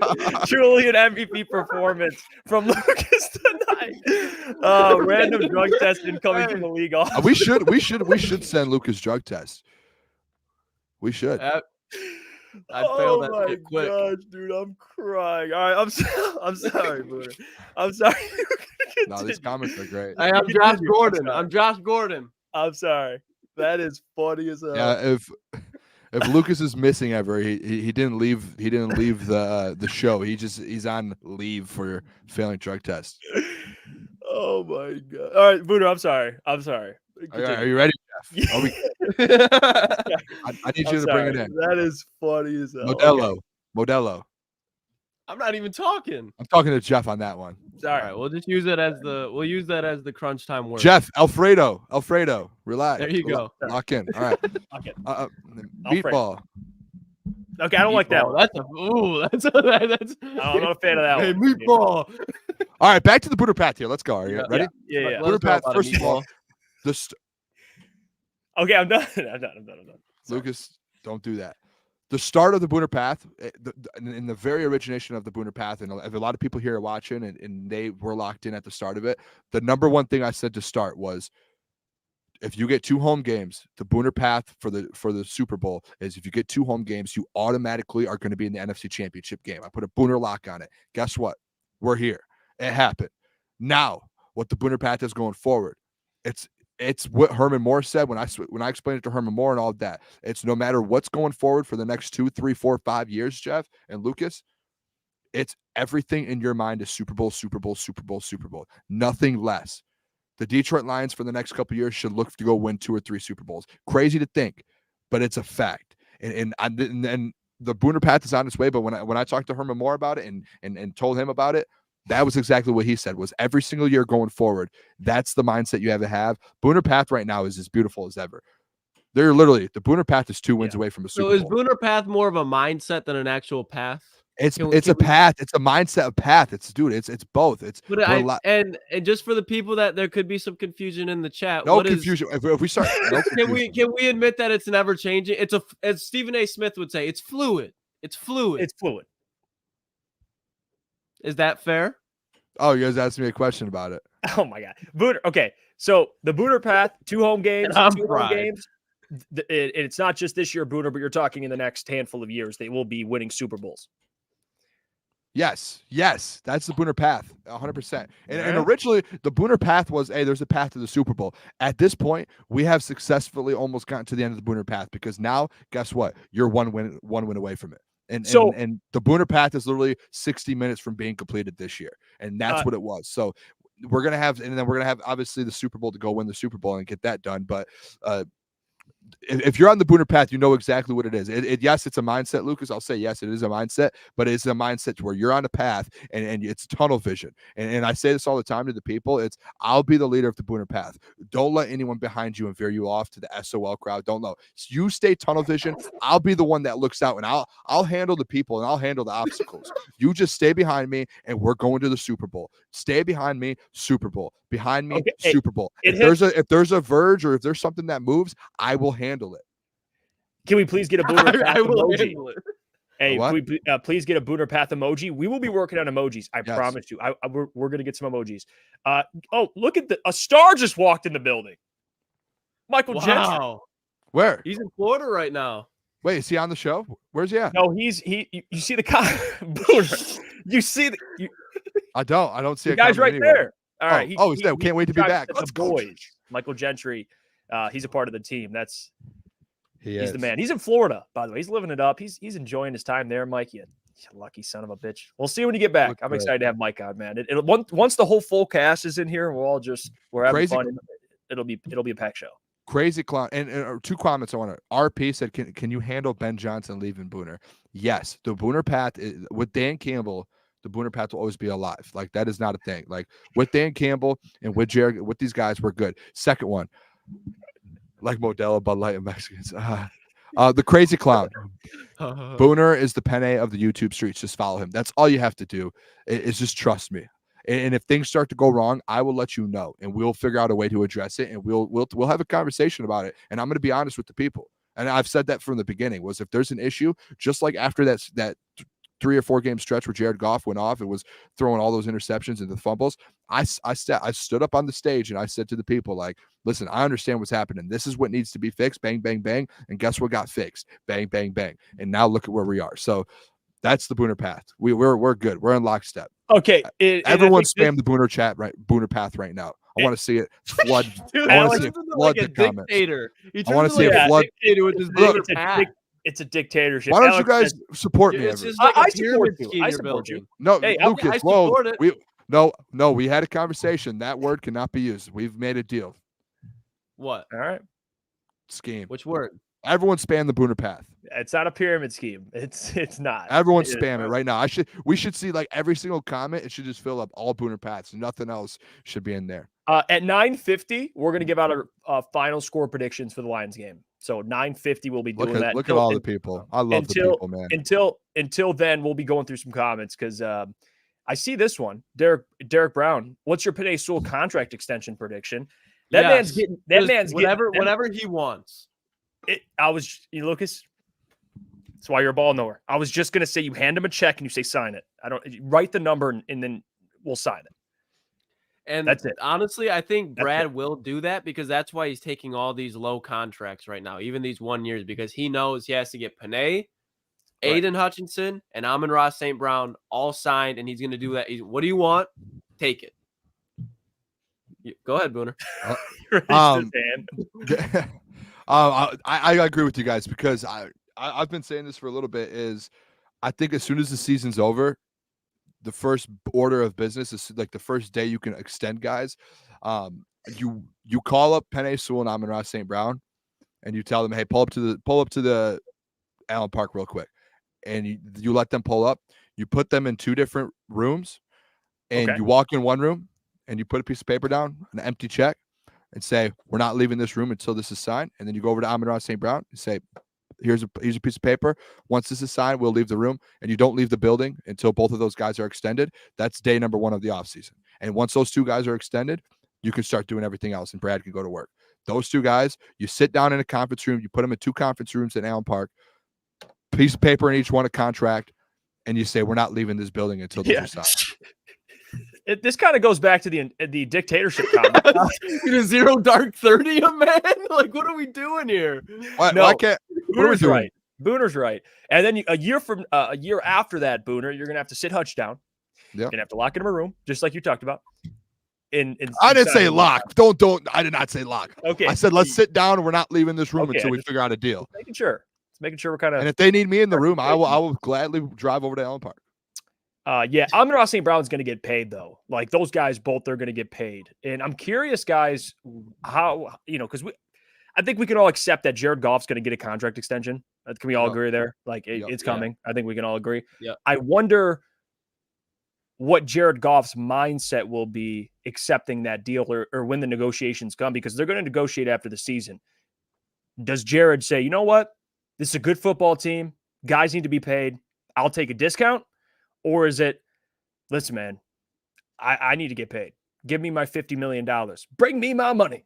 What do you think Jared Goff does? I think I'm leaning on more side of him taking a discount, because I think he's smart enough to know, like, I need talent to win for a long time. We need to keep these guys around. Yes. That's just my opinion, but where are you guys at on that? I mean, go ahead, Booner, go ahead. I was just saying, I'm convinced that, like, Jared, he's not going to, like, he's going to ask for some money. And I think whether it's 45, 50, whatever it is, I don't think that's going to bake your, like, it's not going to break you at the end of the day. Yeah. Like, you're going to be able to get by with it. And I think Jared's very well aware that I think he wants to be in Detroit, and he knows kind of what's been built here. And I don't think he wants to end it anytime soon. I think he'd be willing to sit there and say, I'll take like whatever you guys want me. And obviously not go like 35, 40, but like, hey, I will take a bit of a discount at this point. A kind of a home, like, not hometown, because he's not from here, but like, you know what I mean? Like, he'll take that because he wants to be here. And he knows, like, he's bonded with Penei and Hutch and, and the Amon-Ra, like Josh Reynolds. Like, he wants to make sure his guys get taken care of at all. Think about this. He's already signed a big contract too. Like, he's not going to sit here. Like, he doesn't want to go, like, he's got money. And I know some people, they want more. I just don't see, I don't see Jared Goff doing that, especially after the way this year's gone and all the Jared Goff chants. Like, I think the city of Detroit's actually helping out with this negotiation as well.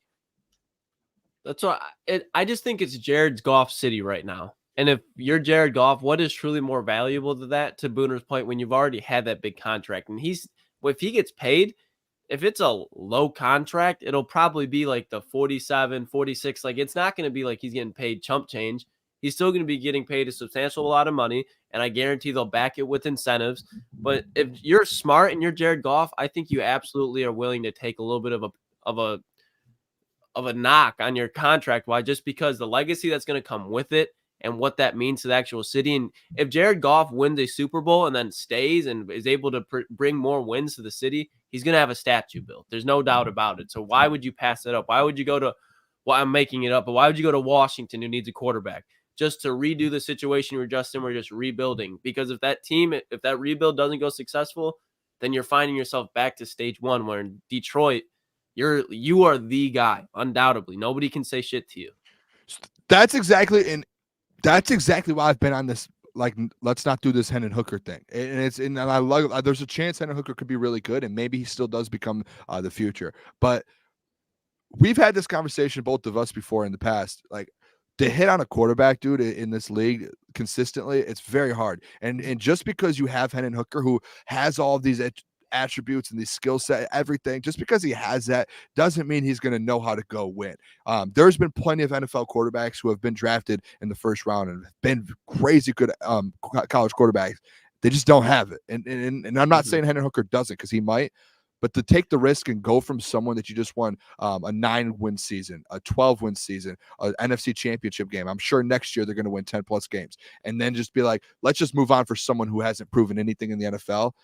That's where my issue comes in. And me and you and Booner, it's funny because I agree. I said the same thing yesterday. But here's where I'll add this in, because I know people keep saying, like, and I brought this up, like, there's a chance you could regress, but why not we look at the other side of the coin? What if you have two good quarterbacks? Like, it's a bad, or it's a great situation to have, a great problem. I know people assume like Jared's playing at a high level. You don't want to regress, which I agree with. I think you have to extend him with where the Lions are going. But what if you have Goff playing at this high of a level? And I don't know, you have Hendon Hooker, who's also going to be a damn good quarterback. What if you just have two good quarterbacks? Like, why does it have to be like, and I have this debate with Neil a lot, it's like, you're going to go back and you're going to go to a guy who just, is not a proven commodity. Yeah, he might not be proven. You have a guy who's proven and he's winning games with you. But what if you got another guy who's also really good? You got two good quarterbacks. I think Alex Smith. It's the Alex Smith situation to have. It's a great situation to have. It's the Alex Smith, Patrick Mahomes thing. But like at the end of the day, like if Hendon Hooker is that dude, like if he is that dude, and I'm going to be completely honest, this is going to throw some people off. In 2 or 3 years, if you realize Hendon Hooker's that guy after let's say not next year, but the year after, you move on to Hendon Hooker. And that's just what it is, because you can re-sign him. You can re-sign him early, and then at that point, you have him cheaper than you have Goff. And at the end of the day, if he's actually that dude, he's going to be better than Jared Goff because he's mobile, and that's what you like. Like he's and more at the mobile end of the than day, Jared that's Goff. how you sustain like a team's longevity in their window, because you gotta find a way. Like it's only a matter of time till you could be so good. The teams are going to find a way to catch up. So you have to constantly find to give them wrinkles. And if you supply a mobile quarterback who can spread the field better than what Jared Goff can, that's how I think you sustain it. And I'm not saying write Jared Goff off, but I think if you extend them, like a 3-year extension, I don't think a 4 or 5 year one, I don't think it's the most intelligent thing to do when you can just look at, okay, what is Goff now?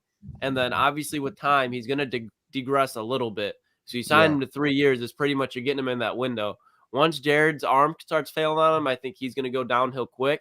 And I think that's just the fact of the matter, just because he doesn't have that cannon of an arm or mobility. Right. So just if having a guy like Hendon ready is how you can sustain this. I just think, hold, real quick, I just think when you talk about the quarterback situation, it's either, you're on the Goff side or on the Hooker side, right? I don't know, that sounds kind of weird, but Hendon Hooker side. And at the end of the day, there could be a situation where they're, I don't know, both good. I mean, they had this with the Packers, and I see this comment, ETN. Shout out to him, by the way. I like this comment. He says, Aaron Rodgers and Jordan Love is a better comparison. I actually don't mind. Jordan Love sat for 3 years? Yeah. 3 years? I mean, I get Hendon's older. And Sean Murphy mentioned it too. Like, there's so much value in sitting a guy like that who is still, because again, that offense at Tennessee was gimmicky. Like, it's going to take some time for him to learn a lot of things pre-snap. In the NFL, the transition. College to NFL transition is way harder than people think, man. Let the guy. That's way harder. I just don't like that you're either team Hendon Hooker or you're team Jared Goff. Guys, like Jared Goff's a starter, you extend him. Can I say this too? Hendon Hooker still has a ton of upside. He does. Thank you. What's up, Booner? Jared Goff's going to be the quarterback for at least the next 3 years. Yes, he will. Yeah. That's what it is. And I'm not counting this year. I'm talking about the next 3 final. Like he will be here in Detroit for the next 3 years. And then after that, Hooker will be here.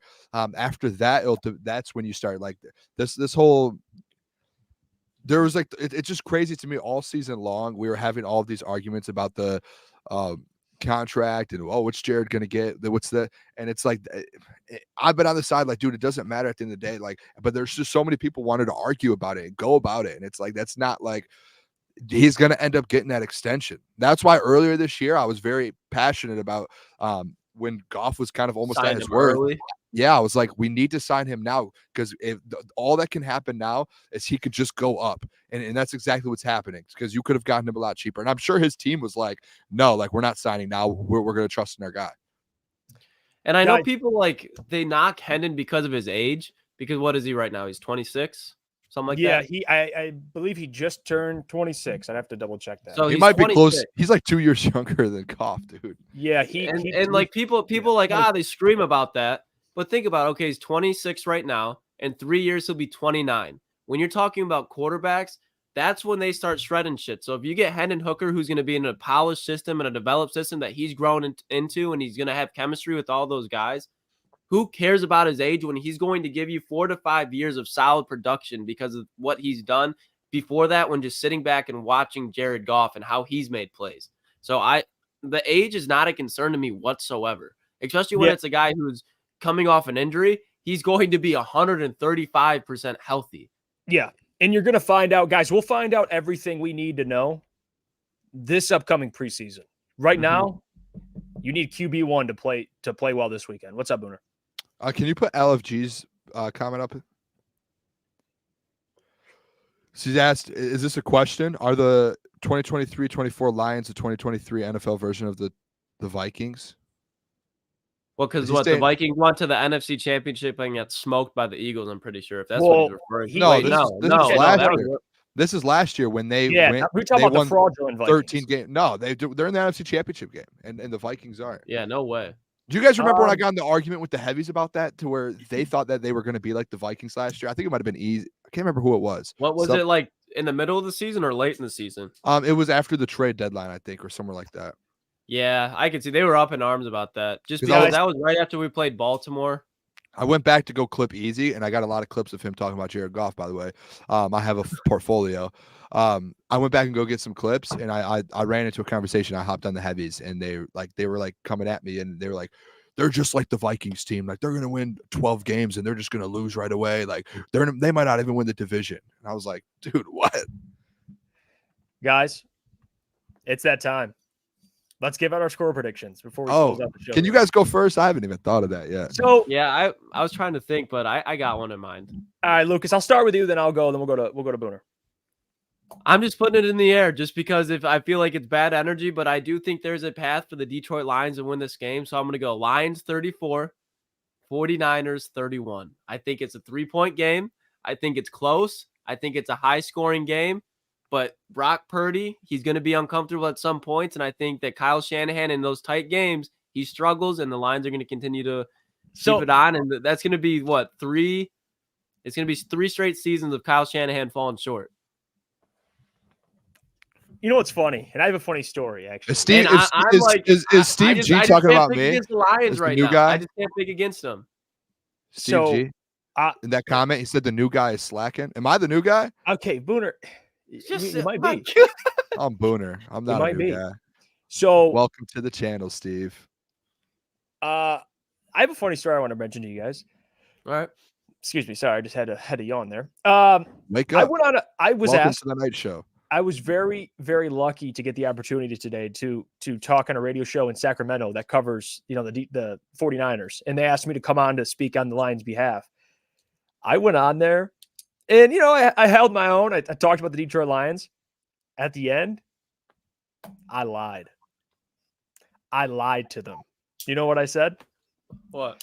I said 30-23 49ers. They went, oh, Jeff, because, they're pumping their chest. They're all feeling themselves. I said, yeah, 49ers are going to win this game. It's on my show. Give me the Lions. 30-23. 30-23 Lions. Give me the Lions. They cover, and they win outright. All right, so the 49ers. We'll take it. Take it. Everybody in San Francisco, I did it on purpose, guys, because they heard me say that, and they're going, yeah, we're supposed to win this game. I want them to think that way. Because the Lions are going to come over, fly over to San Francisco, and leave with some kneecaps. And now I don't mean a knee injury. I don't mean literally, but they're going to go kick some ass. So go Lions, 30-23. 30-23? Yep. Boone? The Booner path, baby. We've waited all season long to go to the Super Bowl. This is all we've thought about.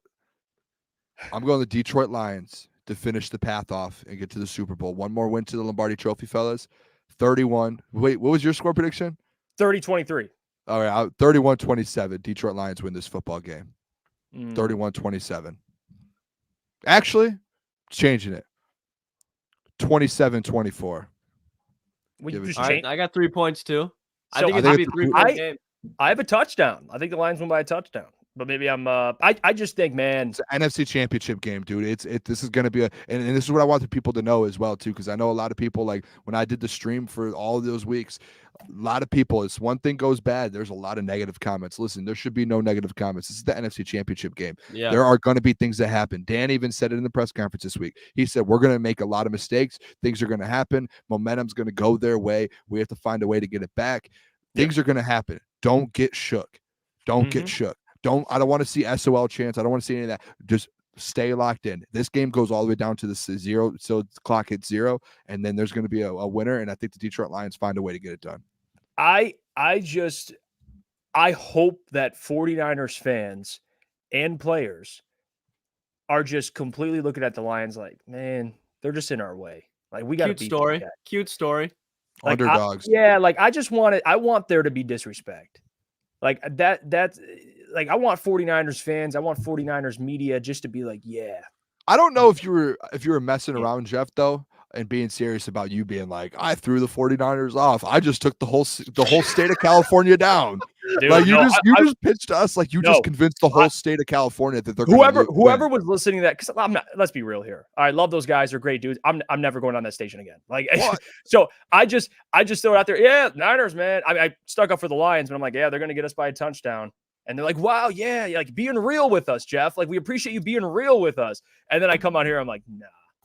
They're probably watching right now. He's probably putting in the chat. Probably they're gonna make Brock Purdy tomorrow morning. Brock Purdy, 2 turnovers. Book it. Yeah. 2 turnovers. Do you think Goff turns the ball over, Boone? No. I don't.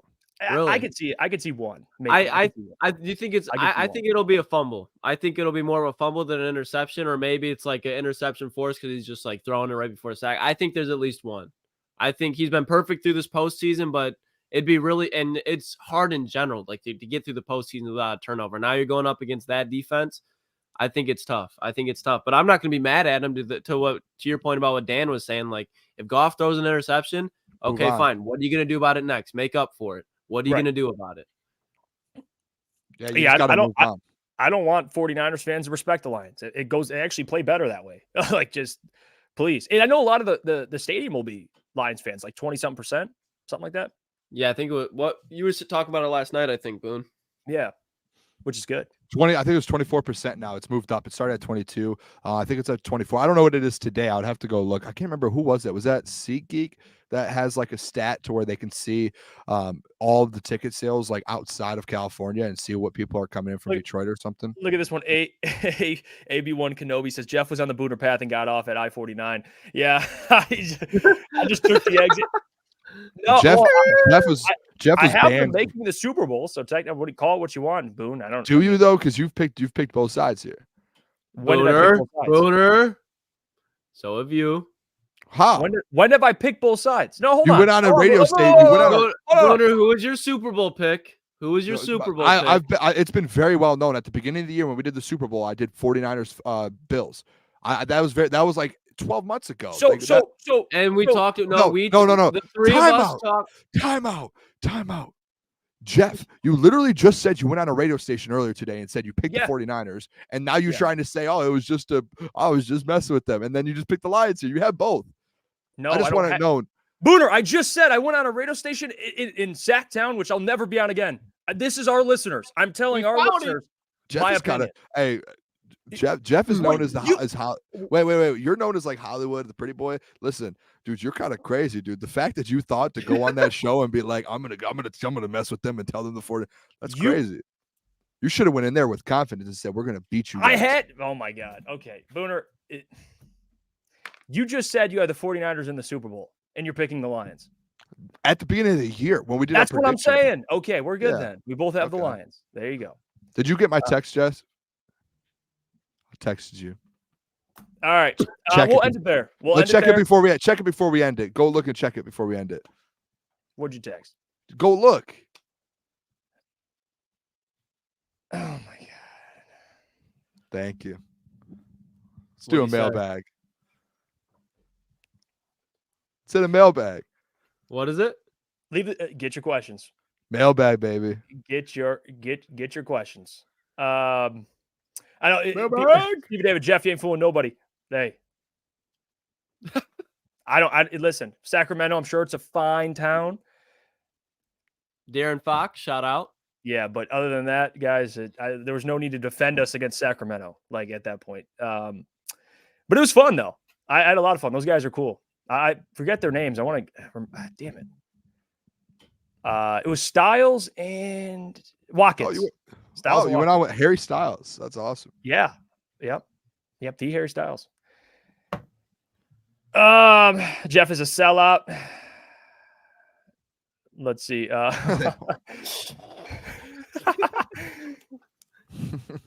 Mailbag Coach Walk says, mailbag, what time? When did this show start? 8 p.m. Coach Walk, 8 8 p.m. to to 10 10 p.m. every weekday. 8 to 10. Mhm. And then we'll have weekend Shout out streams Coach from time to Walk, man. time. What else do we have? Here, and Alex, here you go. If you weren't going to be around again, why wouldn't you say we were going to win? Hey, I tried to do something funny. Apparently, no one likes it. All right, that's my fault. I tried to do something funny. No one thinks it's funny. He thought he was Okay. cooking. I thought I was up to cooking, and something. Booner just likes to embarrass me. So you know what? That's okay.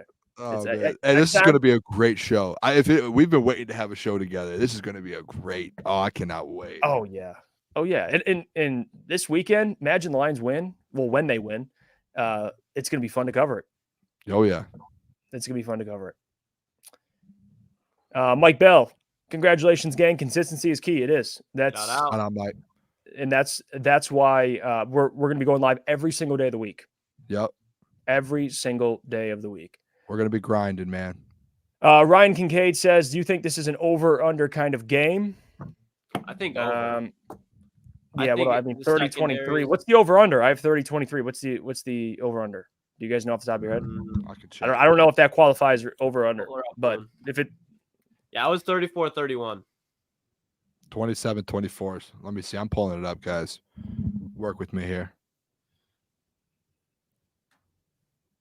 Barking me. 51. Oh, so You I have got the it? under. Yeah, I'm 51. over.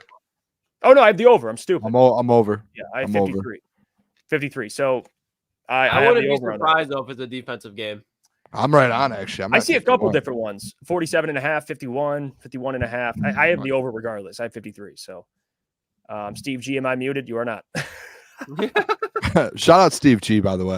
Crazy Clown, you guys have good chemistry. This channel should be fun. Thank you, Crazy Clown. Shout out. It's 51.5. Coach Walk, 37, even Saturday and Sunday. Excuse me, I meant weekdays. Yep. 8 p.m. to 10 p.m. weekdays. Saturday we'll have content, and Sunday we'll be live for like Lions pregame. We'll be Yeah, live. and like during Lions season next year, we'll definitely be going live on Saturdays and Sundays too when we have the time. What time And do we think be we'll go- posting about that throughout the week? What time do you think we'll go live Sunday? Should we give the people Probably- time? 10? I don't know. 9:30 to 11:30 sounds great to me. I like that. You like that? You know what? I don't know. I know exactly. Let's go 9:30 to 11:30. I don't know. Just a Oh, random I like time, you know? Just Love a it. time I love. Weird. You know, it's because our clocks were so set on Sundays. We have to keep the thing going, you know? Look at it. Will the show take too much time away from Lukas Klotz? Hey, hey, we don't Stop got coming that at my- anymore. stop We coming at don't my got head. that anymore. Let's see. Coach Walk 37, my favorite on-air gang is here. Congratulations, boys. Coach Walk. Shout out the Hey, real Coach one. Walk, when the Lions beat Kansas City week 1, guess what was at the studio the day after? Tequila shots from Coach Walk Shout out with Real glasses. one. Yeah. He looked out. He looked out. You guys had some beef there for a little bit. Who? Jeff and Coach Walk? Coach Walk's a legend, dude. I love Coach Well, Walk. I mean, hey, are we really friends if we don't argue? I mean, you got to argue with everybody. I mean, we argue all the time, guys. We're all boys. Like, hey, I don't argue with anyone. Booner, you would Everyone know- love everybody. you're a different type of. Yeah. Booner, like, there's levels. Like, me and Lucas can go at it, and then we're like, all right, like Booner, like, there's sometimes where I'm like, Me and Booner almost got in a physical altercation the one time. 91 yeah, reasons. Shut up and you sit down. I'm like, bro, you I was yeah. like, what the hell? Like, Dude, hey. because when I I'm in an was like, argument, hey. when I'm in an argument with the boys, like anything's a go. Like it's never serious. So I just thought you shut up and sit down. Let's have a conversation. Hey, what? Yeah, like 91 that, reasons Coach you Walk. lose. Why did he say? He said Booner the traitor. What does that mean? I don't know what that means. Can you expand on that? Probably because you called me going both ways, but you just pause on that. Hold on, let me that's rewind. fair. Hold on, Hey, hey, hold on, hey. pause. Let me rewind. You said I was trying to play both sides when you had the 49ers in the Super Bowl. So like You it was you an did. invalid argument, but it's whatever. That's why he's coming after you. All right, look at this. Steve, leave me know, with 55% of the tickets sold were from California, so you have to consider that's a lot of the 45% are Detroit fans. There's going to be blue waving at Levi Stadium. Does the Niners have like this big, like crazy fan They're base? fan. Yeah, no, because they're Is like one of them. They're like the Cowboys. They're like the Patriots, the Steelers. Like Historic. they're like an iconic, historic franchise. Yeah. I mean, Very they have the best historic. wide receiver in NFL history. They have a top 3-4 quarterback in NFL history. Ronnie Lott's an all-time safety. I mean, you could just keep going down the list of just Hall of Famers that they've had. And coaches, too. I just got asked on Twitter, Jeff, is Brandon Katz joining the program? No, yes. Hey, if there's a way, If we could get him on, That would be- I haven't seen it. Like, could you imagine him V-mixing him in? he joins. He's like in a layer, like it's like all black behind him, and he's like, Just statistics going behind his head. "All right, we'll end it here." hey, can I address Coach Walk? He's what's confused up? here. He said this is all new to me. Is Booner no longer at Woodward? So confused. Take No it away, longer at Woodward. We are here. We're doing this 5 days a week going for it. It is crunch Hey, time. Shout out to Bryant. That's my guy. I'll let you guys. Hey, he's Hey, big cooking. hey, Lucas, what do you say about me? You worry about your job. Worry about mine. This is our job is just to do this program. Everything else happens. Oh, outside. hey, We'll let this it is play kind out. of crazy. Justin Station asked, "Is it Crackman's birthday Sunday?" If it's Crackman's birthday It is. Sunday, the It is. Detroit Lions are winning that football game. There is no way they lose that game for Crackman. Crackman's run out on the field and spearing Christian McCaffrey. This So- is the last thing he does. I've met him one time, dude. I was at work. I can go into Ford Field and get lunch, and I'm walking around, and I'm just walking like it was like this was months. This was before summertime, and I'm just walking. This is like middle of July, dude. Just walking down the hallway, it's just Crackman in his full get up in like July, and I'm like, legend, dude. I'm like in the middle of my lunch break. Yeah, Crackman's. He lives he lives by me. Like I'll drive by and I see like he's got like the van, right? Like he's got like the like I don't know if it's a Crackman van. van. It's like I don't know how you did. I mean, I'm stupid. I'm blanking out, but Yeah, he's got like a Lions vehicle, like themed. Like, dude, he's a real one. Crackman. If it's his birthday, Lions, go get one for Crackman, please. All right, we'll get out of here. Crunch Time with Jeff and Booner. Obviously joining with us is Lucas, and then of course Michael Gentry will be here as well. We'll have the boys here. All four of us will be back next week. Crackmobile. Mike, I think Mike comes back Tuesday. So Yeah. Wednesday, Tuesday, we'll get a read on Mike. But next week we'll be live Monday through Friday, 8 p.m., 10 p.m. Don't forget it. Appreciate all of you Tomorrow- guys supporting. Tomorrow there'll be content posted, and Sunday we'll be live for a little Lions pregame show. We'll break down the game. We'll restate our Lions predictions. All that and more. Thank you so much for the memberships, Appreciate all the donations, everything. Obviously the super chats, and just you guys being here. That's the biggest thing. Just your presence. It makes this whole thing fun. We had a blast. I love you, boys. Booner, Lucas. Love you Love guys. you, Hey, fellas. 9:30 on Sunday morning. We'll be live 9:30 for the Lions pregame for us here. Love you guys All right. a ton. And we appreciate all the support too. Everything that I saw through socials and stuff the last 24 hours has been like incredible. So hopefully you guys tell people about the show and keep coming back as well. So we're gonna build this thing up and do the best we can for you guys. For the people, the Booner Path. One more win. Here. There you go. All right, guys. Until Sunday, we'll be live again. Content will be posted tomorrow. We'll see you. Love Deuces. you guys.